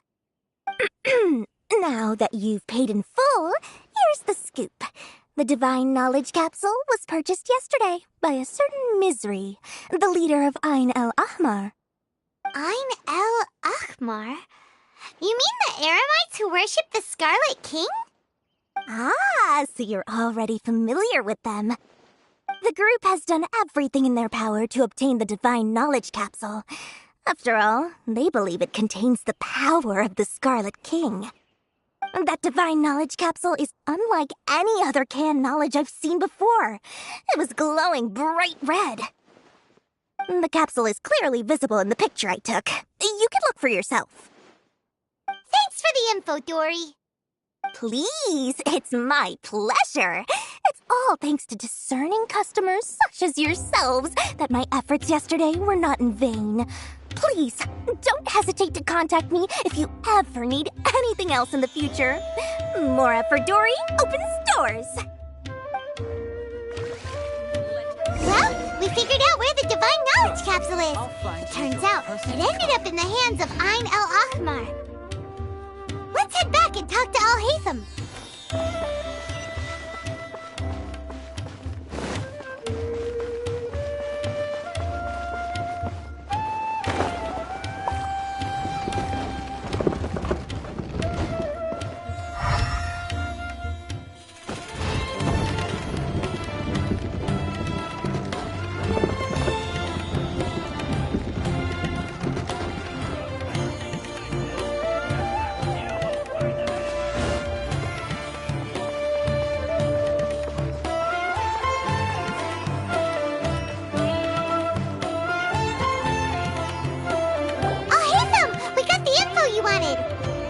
Really? All right. Let's hear it. Dory even gave us evidence to verify the intel. Have a look. Huh, look at that. Clear as day. It must have taken some guts just to infiltrate the scene of the Eremites' transaction. But then to get close enough to take a picture like this. Bold move, Dory. Very bold move. All right.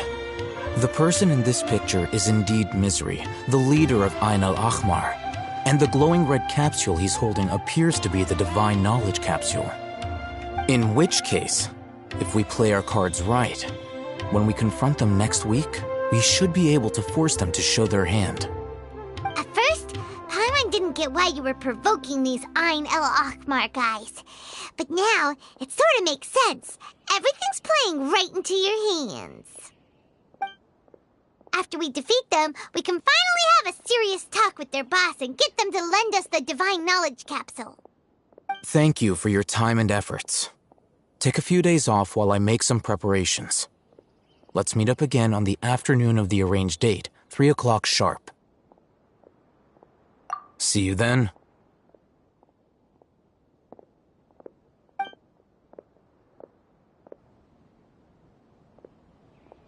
Alhaitham sure is taking his time. Where could he be? Oh, there he is. Sorry to keep you waiting. Let's head to the pier in front of Pharos Lighthouse. Yep, let's go. Everywhere's the same.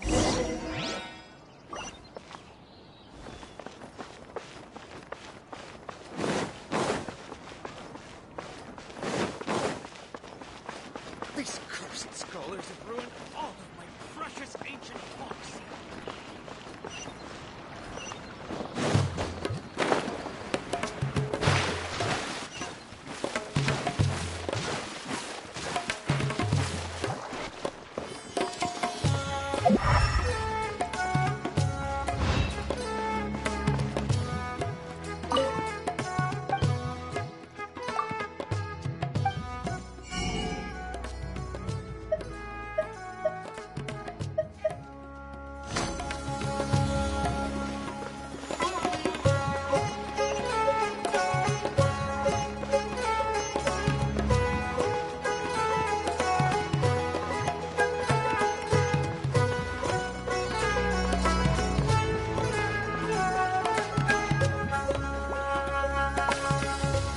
Alhaitham. I knew you were crazy, but I didn't know you were crazy enough to actually show up. It was I who demanded that these negotiations take place.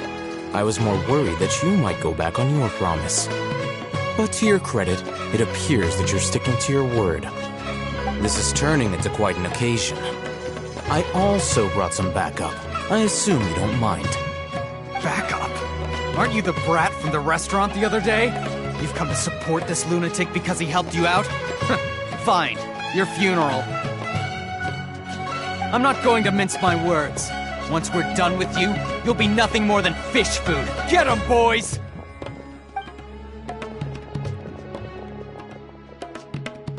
Uh-oh, here they come.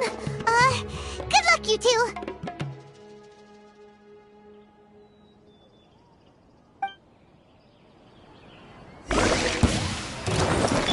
Propagate!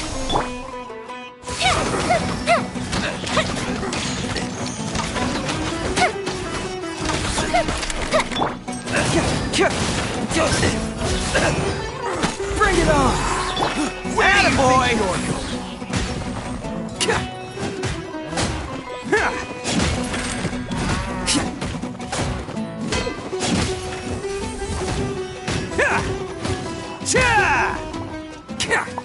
Following orders. Feeling lucky today.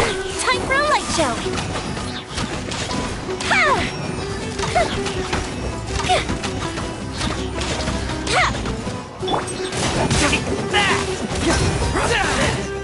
Fracture!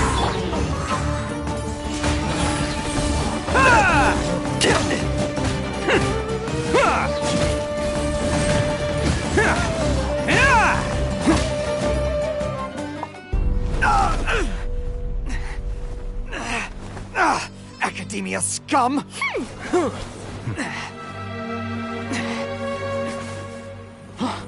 Boss! Finally! Did you use it? Great! Now we can...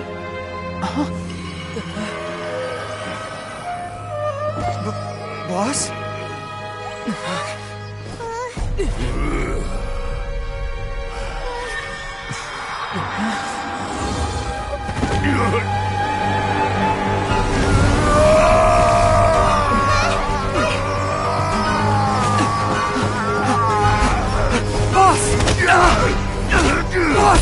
What's wrong? What happened to him?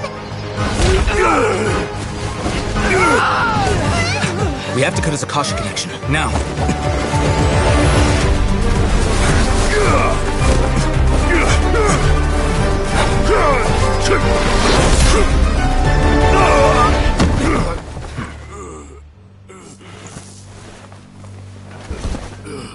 Target acquired! Arrest him!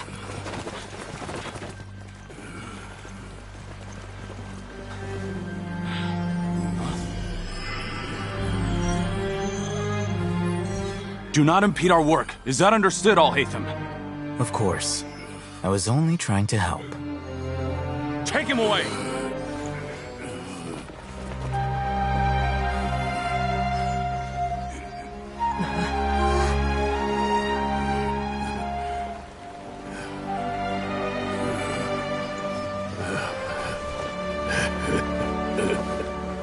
World, forget me.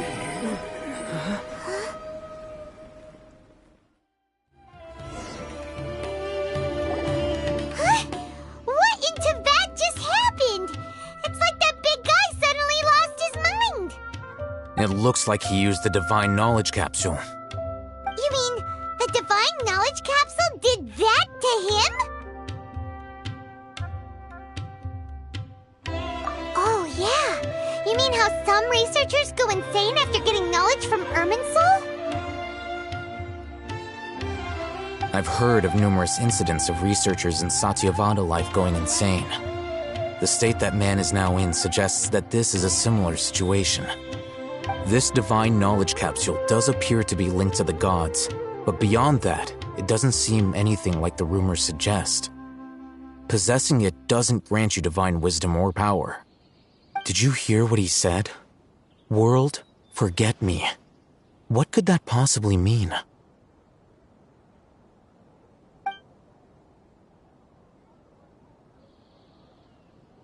If the mantra took him away, then that means the Academia got the Divine Knowledge Capsule back too. What a shame. We were so close. Still, Paimon didn't expect the Divine Knowledge Capsule would be so dangerous. Imagine if we tried to open it. Oh, who knows what would have happened to us? As things stand, there is no reason for me to remain in Port Ormos. I believe our collaboration has also reached its end. Oh, we were so busy trying to find the Divine Knowledge Capsule that Paimon forgot to ask you something. Since you're a member of the Academia, do you have any idea how we can go about meeting Lesser Lord Kusanali? Truthfully, I don't. Lesser Lord Kusanali appears to exist outside of Sumeru's entire administration. Most of the time, you wouldn't know she exists at all. Moreover, since the Academia possesses the Akasha, a symbol of our deity's wisdom, scholars have no reason to desire to make contact with the deity herself anyway. Everything about Lesser Lord Kusanali is such a mystery! I'm heading back to the Academia. How about you two? It's almost the day of the Sub-Zeros Festival. Maybe we should head back too. We've been rushed off our feet over the past few days, so maybe a little rest and relaxation will do us good.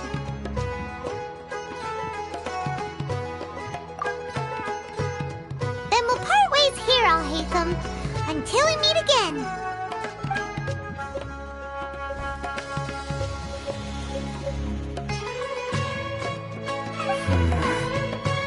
Now, do I deal with this thing first?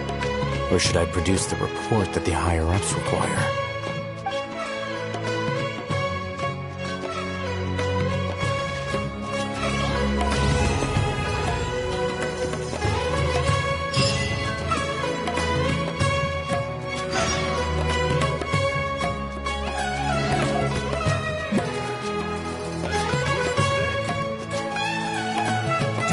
underestimate the beetle. It can be some of the toughest little guy around.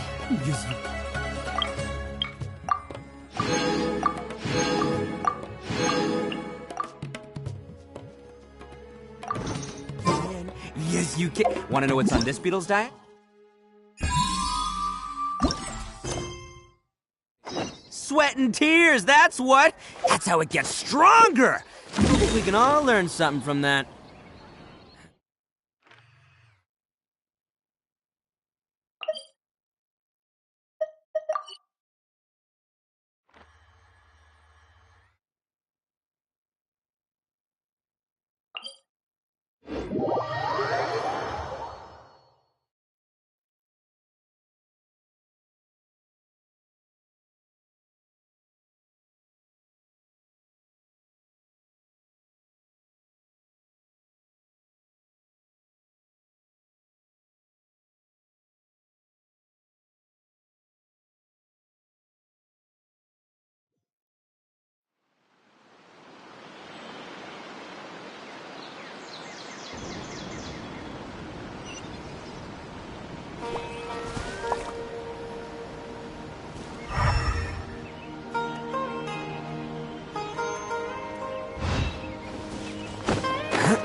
Can't catch me!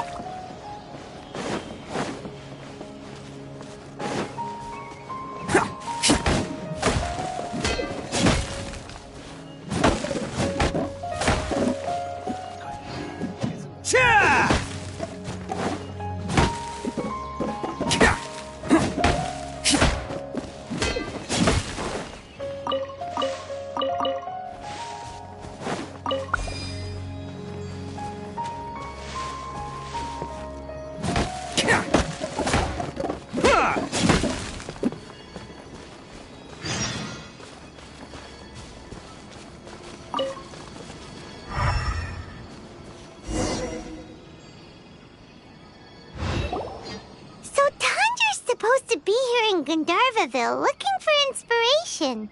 But how do we find him? Should we yell his name at the top of our lungs?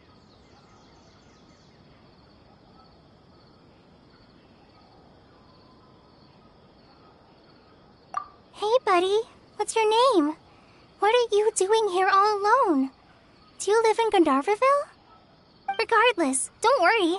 As a trainee forest ranger, I'll do everything I can to help you. Hi, Miss Forest Ranger. I'm Rosie. Don't mind me. I know the way back to Gandharvaville. When people say, don't mind me, what they really mean is don't worry about me. That's all the more reason not to leave you alone.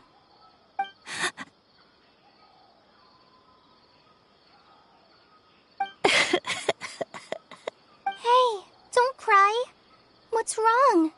Take your time. You can tell me all about it. Huh. That voice sounds familiar. Paimon's heard it somewhere before. Oh, it's Kale! And a child who seems to be upset. Oh, let's go say hi.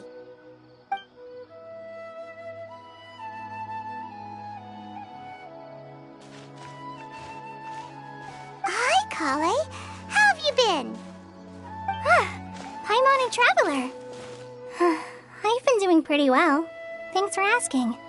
I'm helping Master Tainari patrol the forest. What brings you here? We're here on an errand. We heard your voice, so we thought we'd come ask you for help.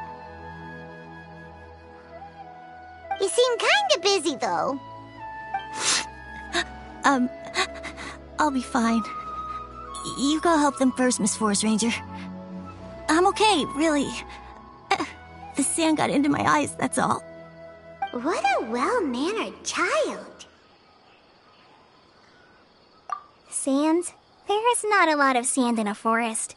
You keep saying you're okay because you don't want us to know what you're upset about, right? Maybe. That's exactly why you have to get it off your chest. Here's a trick. If you're keeping a secret that bothers you, you can try telling it all to a tree hollow. A tree hollow? Yeah, a tree hollow. Do you know Tanja's stories? The Aranar living in the forest will patiently listen to every word children say. Maybe there really are Aranar living in the tree hollows that will listen to you. You like the R&R stories too? Of course! I love them! Oh, people who like R&R are the best. Okay, I'll try telling my secrets to a tree hollow. Thanks, Miss Forest Ranger. You know everything. Aw, you're just exaggerating. Anyway, I'm trying to be like my friend, who always does her best to cheer people up when they seem sad. So, how are you doing? Feeling any better now? The forest is very dangerous, so how about we stick together? Sure.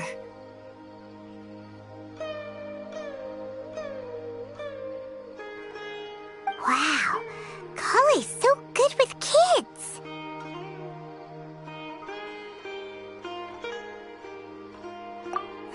Well, helping children who are lost in the rainforest is all part of a forest ranger's duty. So, what was it you wanted help with? You're not lost too, are you?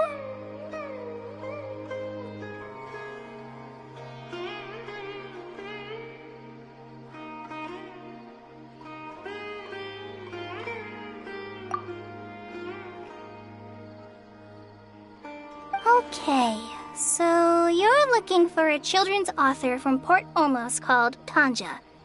And he's here in Gandharvaville, looking for inspiration. Wait.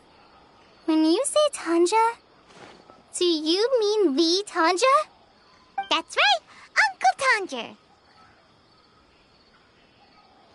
So he's in the area, looking for inspiration for a new story as we speak? This is amazing. Could you wait for me for a second?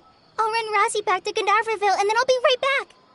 I've always been curious what the man behind those incredible stories is like in person.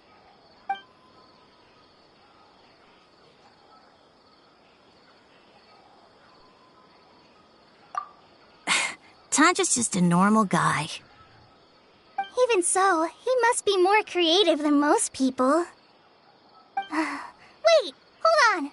Razi, do you mean you've met Tanja before? Mm-hmm. He's my dad. Your dad? Tanja's your dad? As in you're Tanja's son? Uh-huh. Ah, Paimon sees. That guy at Akara Crash told us that Tanja brought his son along with him. So he meant Razi. Why are you here on your own, though? Did you and Tanja get separated?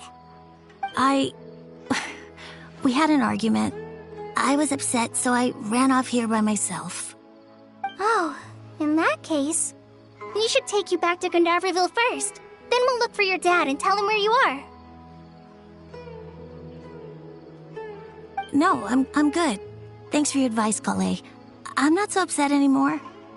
Come with me. I'll take you to him. Yay! Thanks, Razi! Paimon thought we'd be spending the whole day looking for him. Oh my gosh! I can't believe I'm actually gonna meet the Tanja! Oh.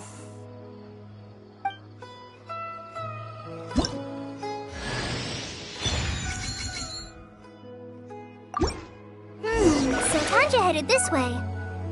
I know this place pretty well. Follow.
Can't catch me!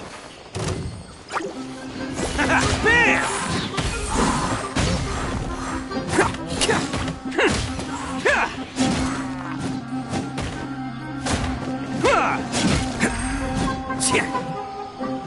Let's roll! Can't catch me! The fuse is lit!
All right, new toys for the boys.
Rosie! Where are you, Rosie? Someone's calling for Rosie over there.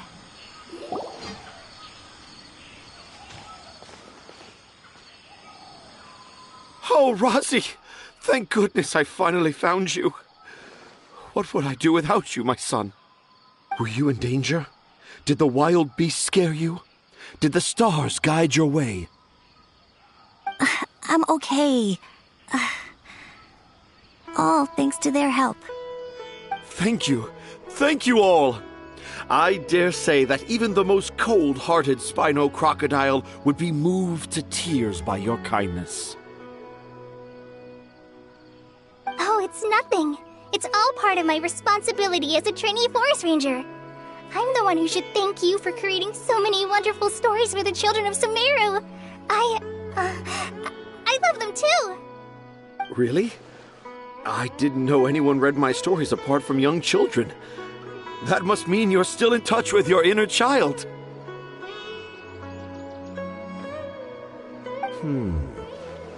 Okay, then. I have the inspiration for my next story. It shall be about an Aranara granny who's a child at heart. Huh? It's an honor to become the source of your inspiration. Whoa. Kale looks like she's about to pass out. Hey Kale, are you okay? I'm okay. Sorry. I just got a little too excited. Are you two story lovers as well?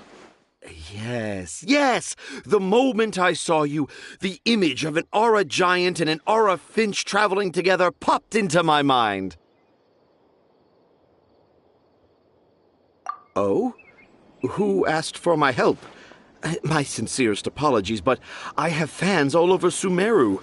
Trying to remember every last one is like trying to identify each grain of sand in the desert. Seems like Tanja has a slightly exaggerated view of what it means to be a children's author. Also, Paimon's not a finch! That's nothing to get excited about!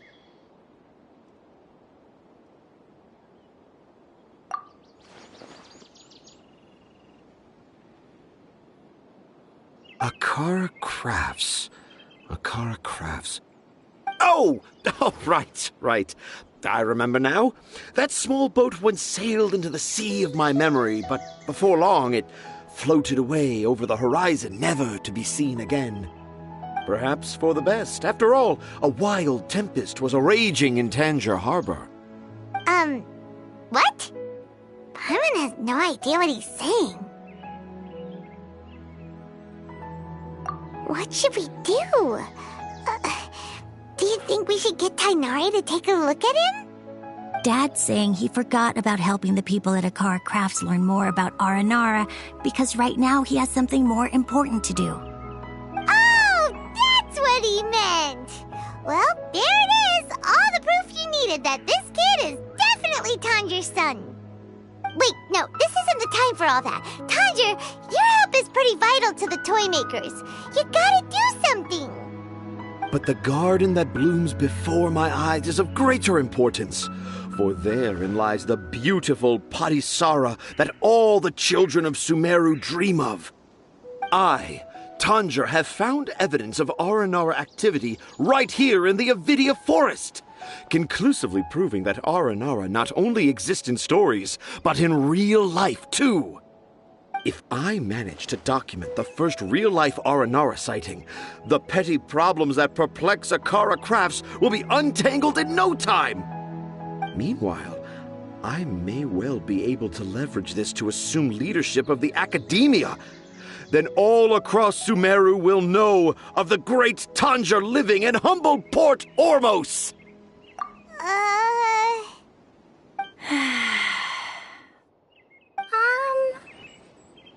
I haven't written any papers myself, but I think you need to have a bunch of them approved by the review board before entering the academia. You also need a detailed and objective experiment record. Anyway, Tanja, what did you mean by evidence of Aranara activity? The hook's what's important in a story. The great storyteller Tanger never gives his audience the bait right away. Come with me. Wait, not that way. Kale, what's wrong? Nothing. But that way leads us deeper into the Avidia Forest. I'm just concerned for Tanja's safety. And I think I'm starting to understand why Razi and Tanja were fighting.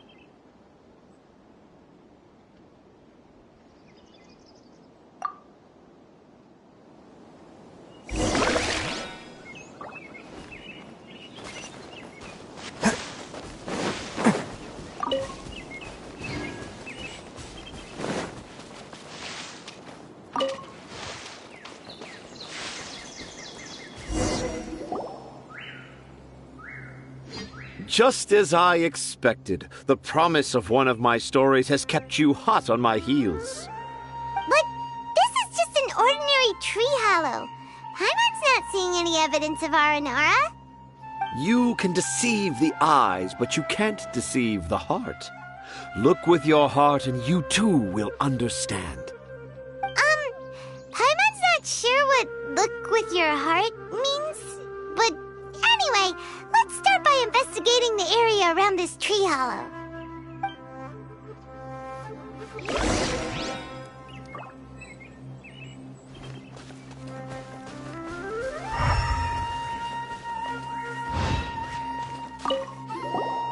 Hey, look! There's a note here! Could this be the evidence that Tanger was talking about? The too hard. I can't remember the names of all these mushrooms. Do Aranara need to learn about mushroom classification?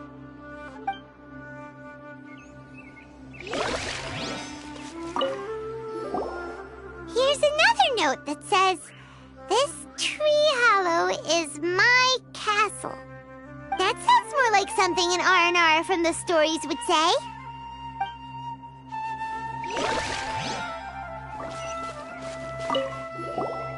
There's another one here! If only I were a clever Aranara. A clever Aranara. Is the emphasis on clever or Aranara?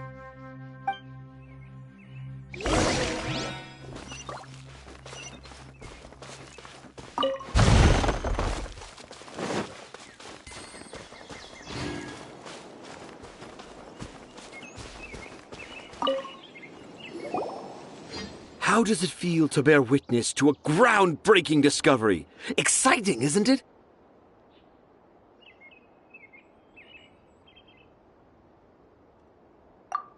The crude handwriting may look like a child's, but don't forget, we're in the middle of a rainforest. I doubt that a child would be able to reach this deep into the forest, and I doubt even more that they would think of this lowly tree hollow as some sort of impenetrable castle. I boldly hypothesize that this tree hollow is in fact the Aranara's academia. The notes we saw were written by the Aranara themselves.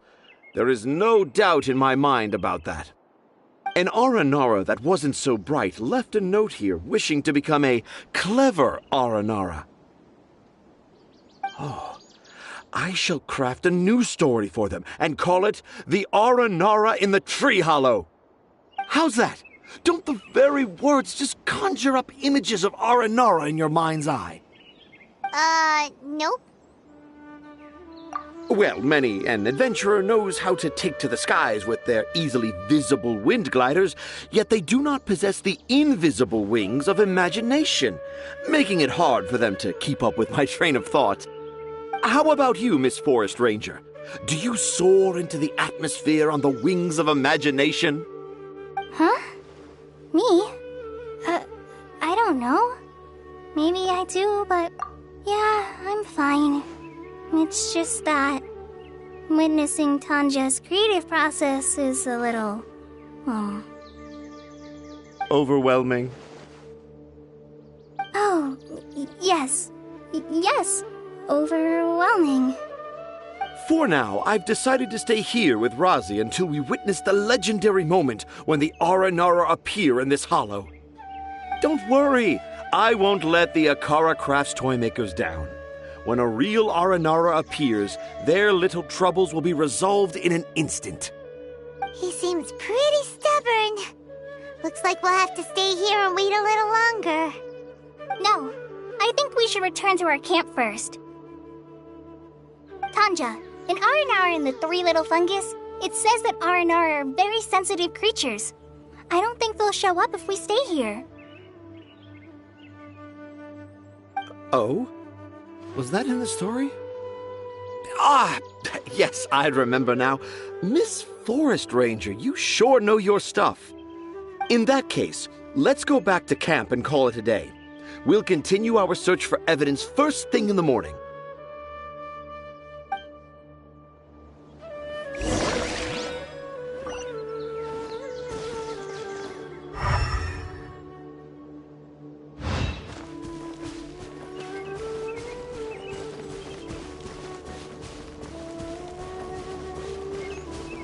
Can't catch me!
show.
Best flavor in the world? The sweet, sweet taste of victory. And that's why I've never spent a single mora on any of my snacks. I've won them all, fair and square.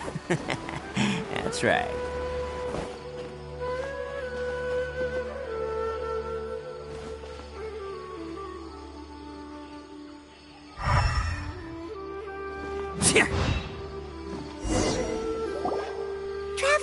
Traveler, wake up! It's not the Aranara, it's Kale! She's gone! Oh, Paimon's been worried about Kale since last night. Even though she kept telling us she was okay after we saw the evidence of Aranara activity, she's been... Anyway, let's go find her! Hey, look! Aren't these Kale's footprints? But why are they headed towards the tree hollow?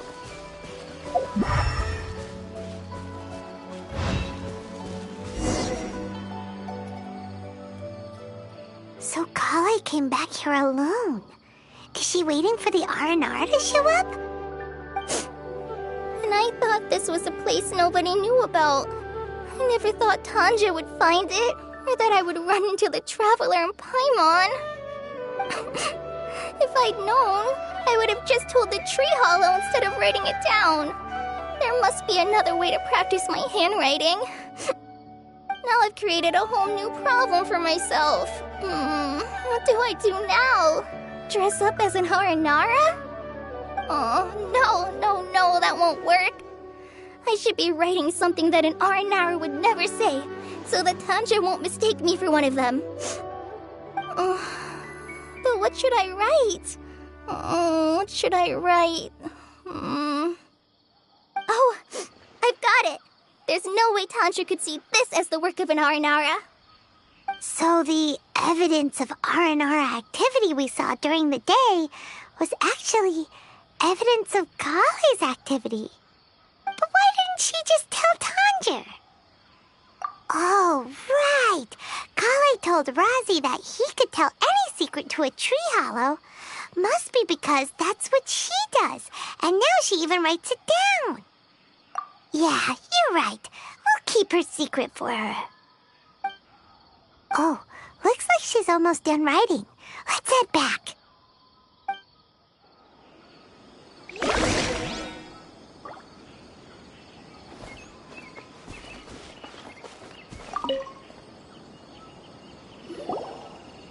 Aha! There's a new note just as I expected. Yes! It's the same handwriting, which means it must have been written by the same Aranara. Let's see what it says.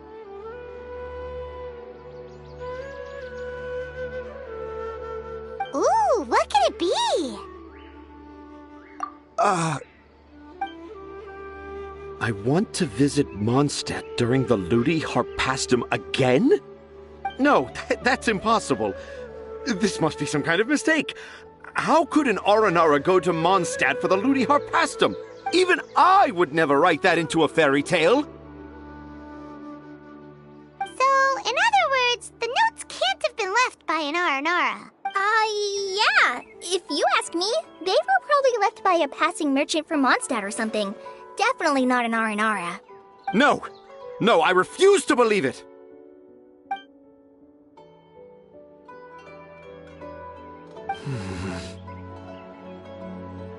I can't. What do you mean you can't? It's not like it'll take you a huge amount of effort.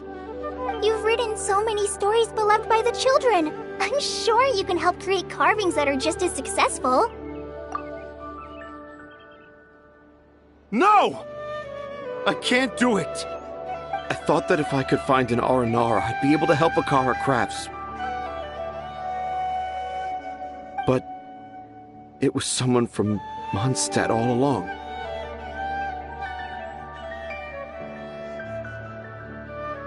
But you've managed to write all those stories without ever having seen a real R&R, right?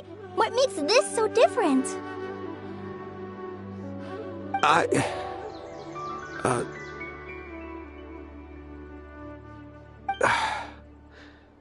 Rosie, you tell them. Really? Can I? Yes, it's fine. Tell them. I know this is the moment you've been waiting for. Okay. Kale, Traveler, Paimon, do you remember when I said that there was a secret I didn't want to tell anyone?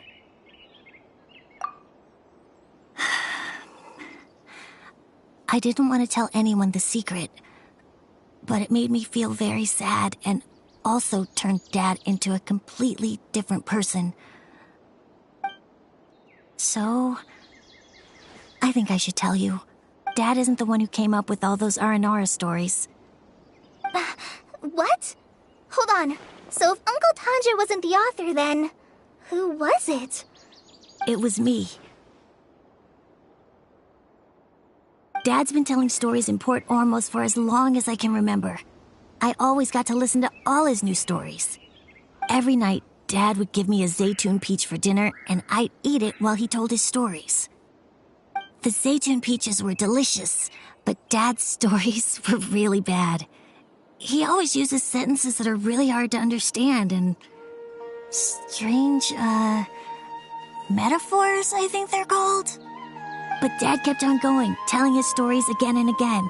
One time, he even borrowed a camera from Lord Sangemabe's shop and got me to take pictures of him in action. Dad showed me the picture and said that it shall become the precious record of Sumeru's best storyteller early in his career. Even though I only had Zaytun peaches to eat and not so great stories to listen to, I was happy.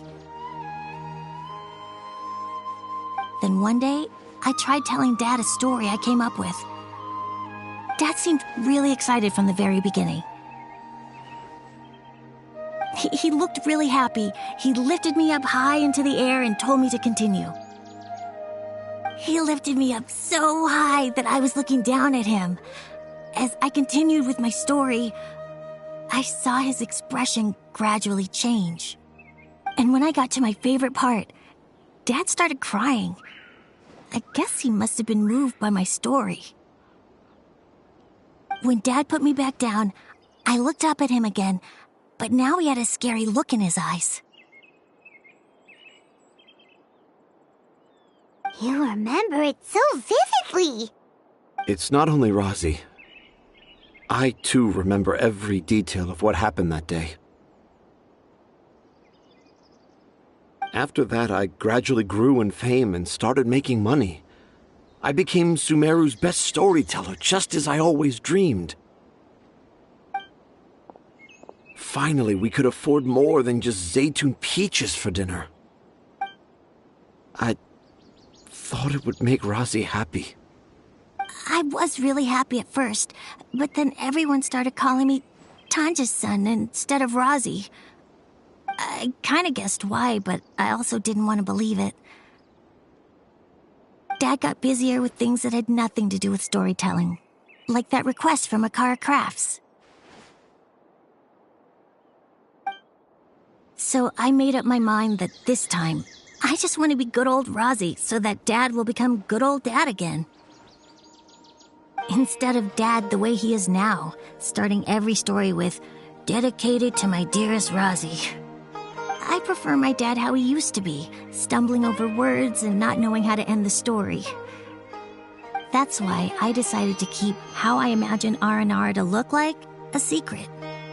Wait, Paimon gets it now. To sum up, all of Uncle Tandra's fairy tales were actually stories written by Razi. And because Razi didn't want Tandra to keep living a lie, he refused to help him with the Kara Crafts commission. Yes. That's why I tried looking for possible evidence of Aranara. But it turned out that I was just being a clown, as always. And not even a funny one. I'm a terrible father. I'm sorry, Razi. I'm so sorry. And I owe you all an apology, too, for wasting your time. Razi's the only one who can help Akara Crafts. If you can manage to persuade him, that is. Right now, I think I just want to find a tree hollow and be quiet for a while. Are we gonna let this happen? You want me to help Akara Crafts with their carving? Well, I did mention what the Aranara look like in my stories, but to make a carving, we might need more details. Kale, Traveler, and Paimon, I might need your help on this one. I've never really left Port Ormos before. This is my first time in Gandharvaville. Well, it's my first time being so far from home. Sumeru is so much bigger than I thought. Seeing new places has given me loads of new ideas for my Aranara stories. So I want to visit more places in Sumeru. That way, I can help Akara Crafts create an Aranara carving that everyone will love. And I also want to take pictures of Dad everywhere that we travel to.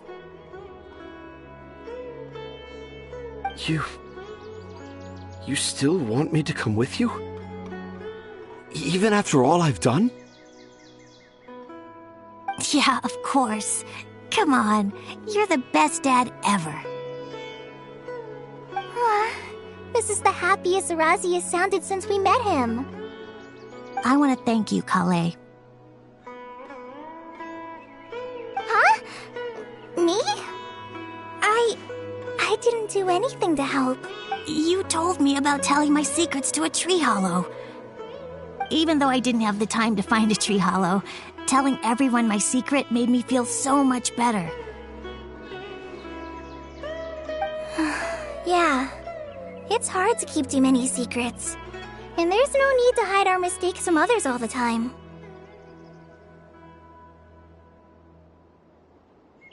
I made a lot of mistakes back in Mondstadt. But when I look back on them, it all feels more like a new beginning.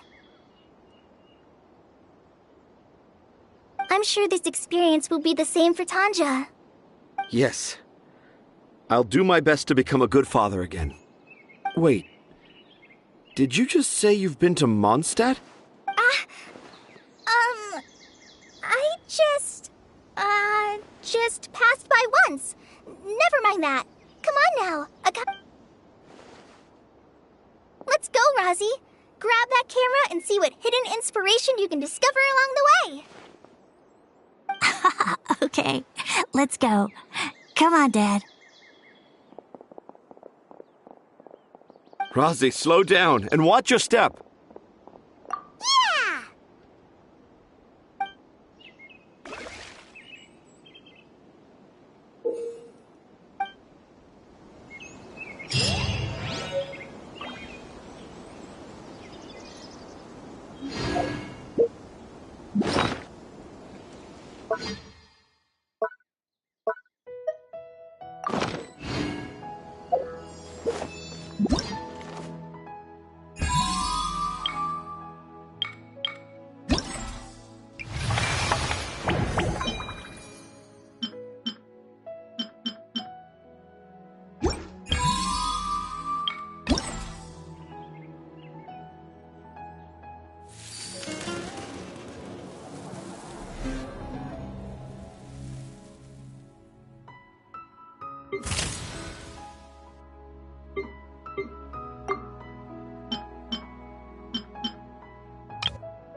Can't catch me!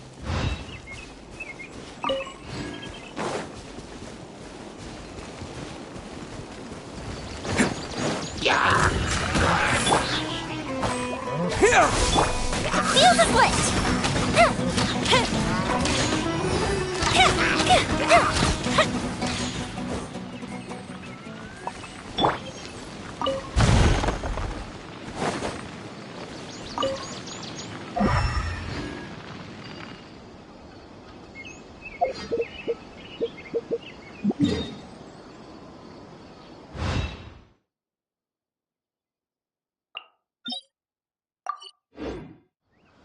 Don't underestimate the beetle.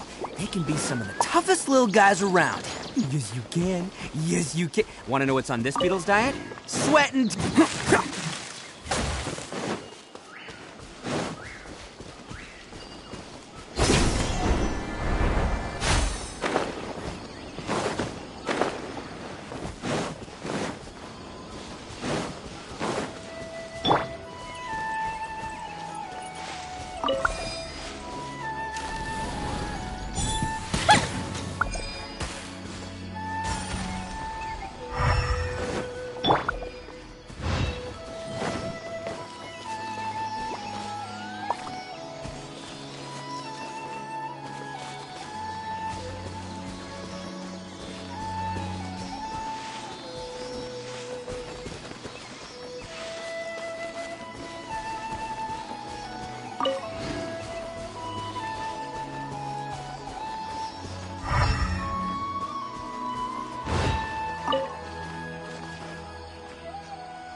I'm on a roll. Woohoo!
Let the show begin. There is no escape. Take flight.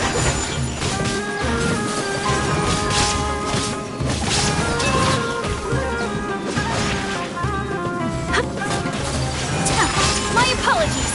Is that all you've got? Kamisato art. Sumetsu. Torn to oblivion.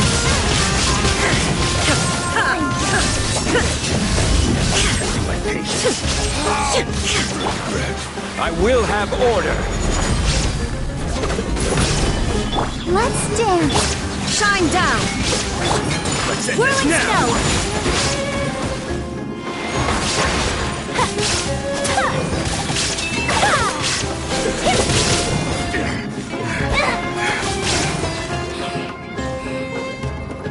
Take flight.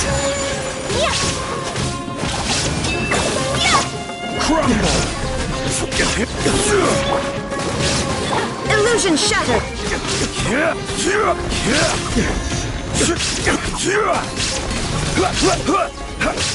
We'll meet again.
I'll protect.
Can't catch me!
Can't catch me! Bam! Scatter! Fire hazard!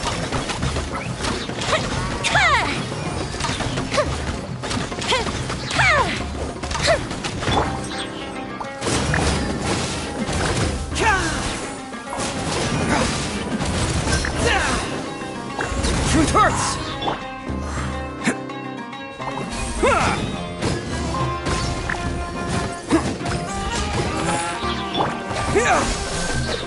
The fuse is lit!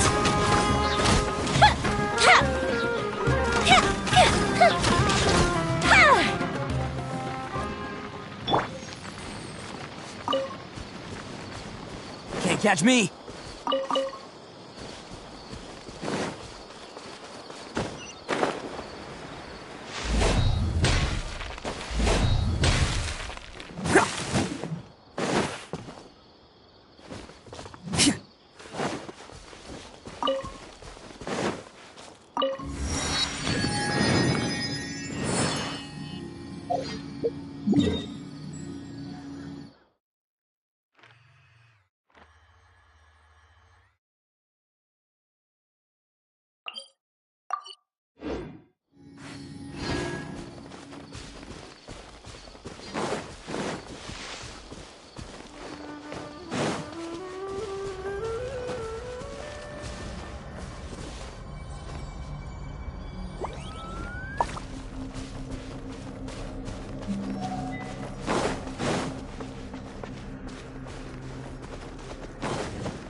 Can't catch me!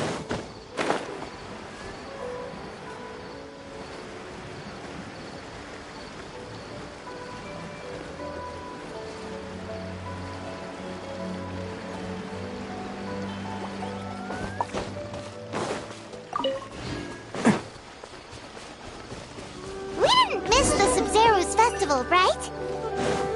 Let's hurry and find Dunyarzad. Paimon thinks she must be around the Grand Bazaar, since she showed us around there.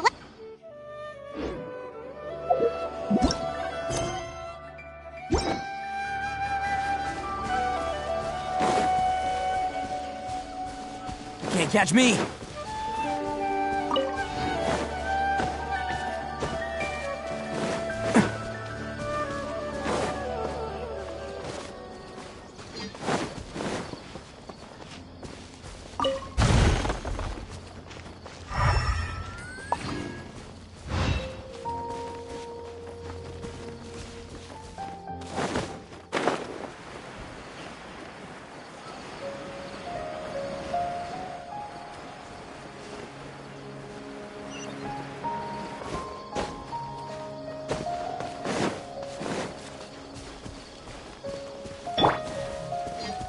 Scatter!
Can't catch me!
Can't catch me!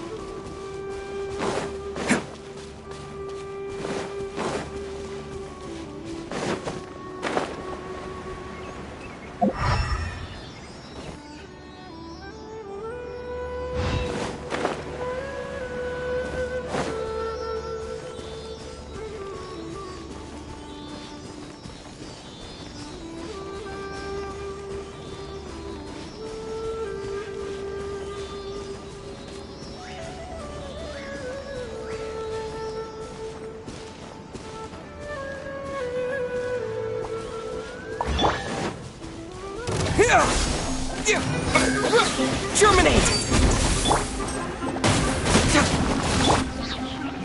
Let's roll!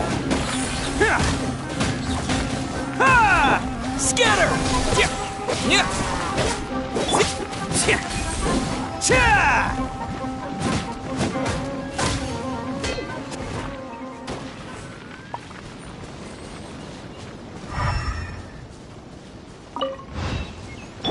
Propagate!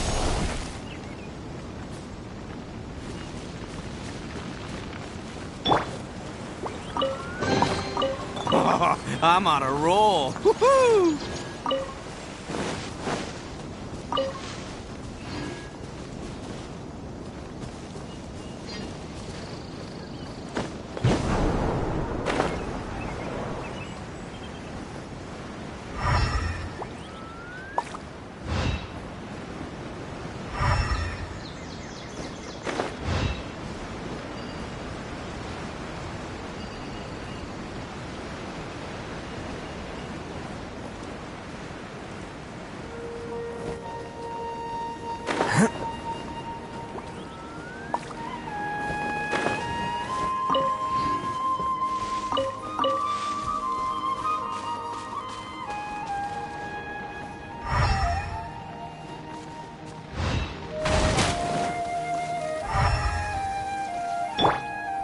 Here!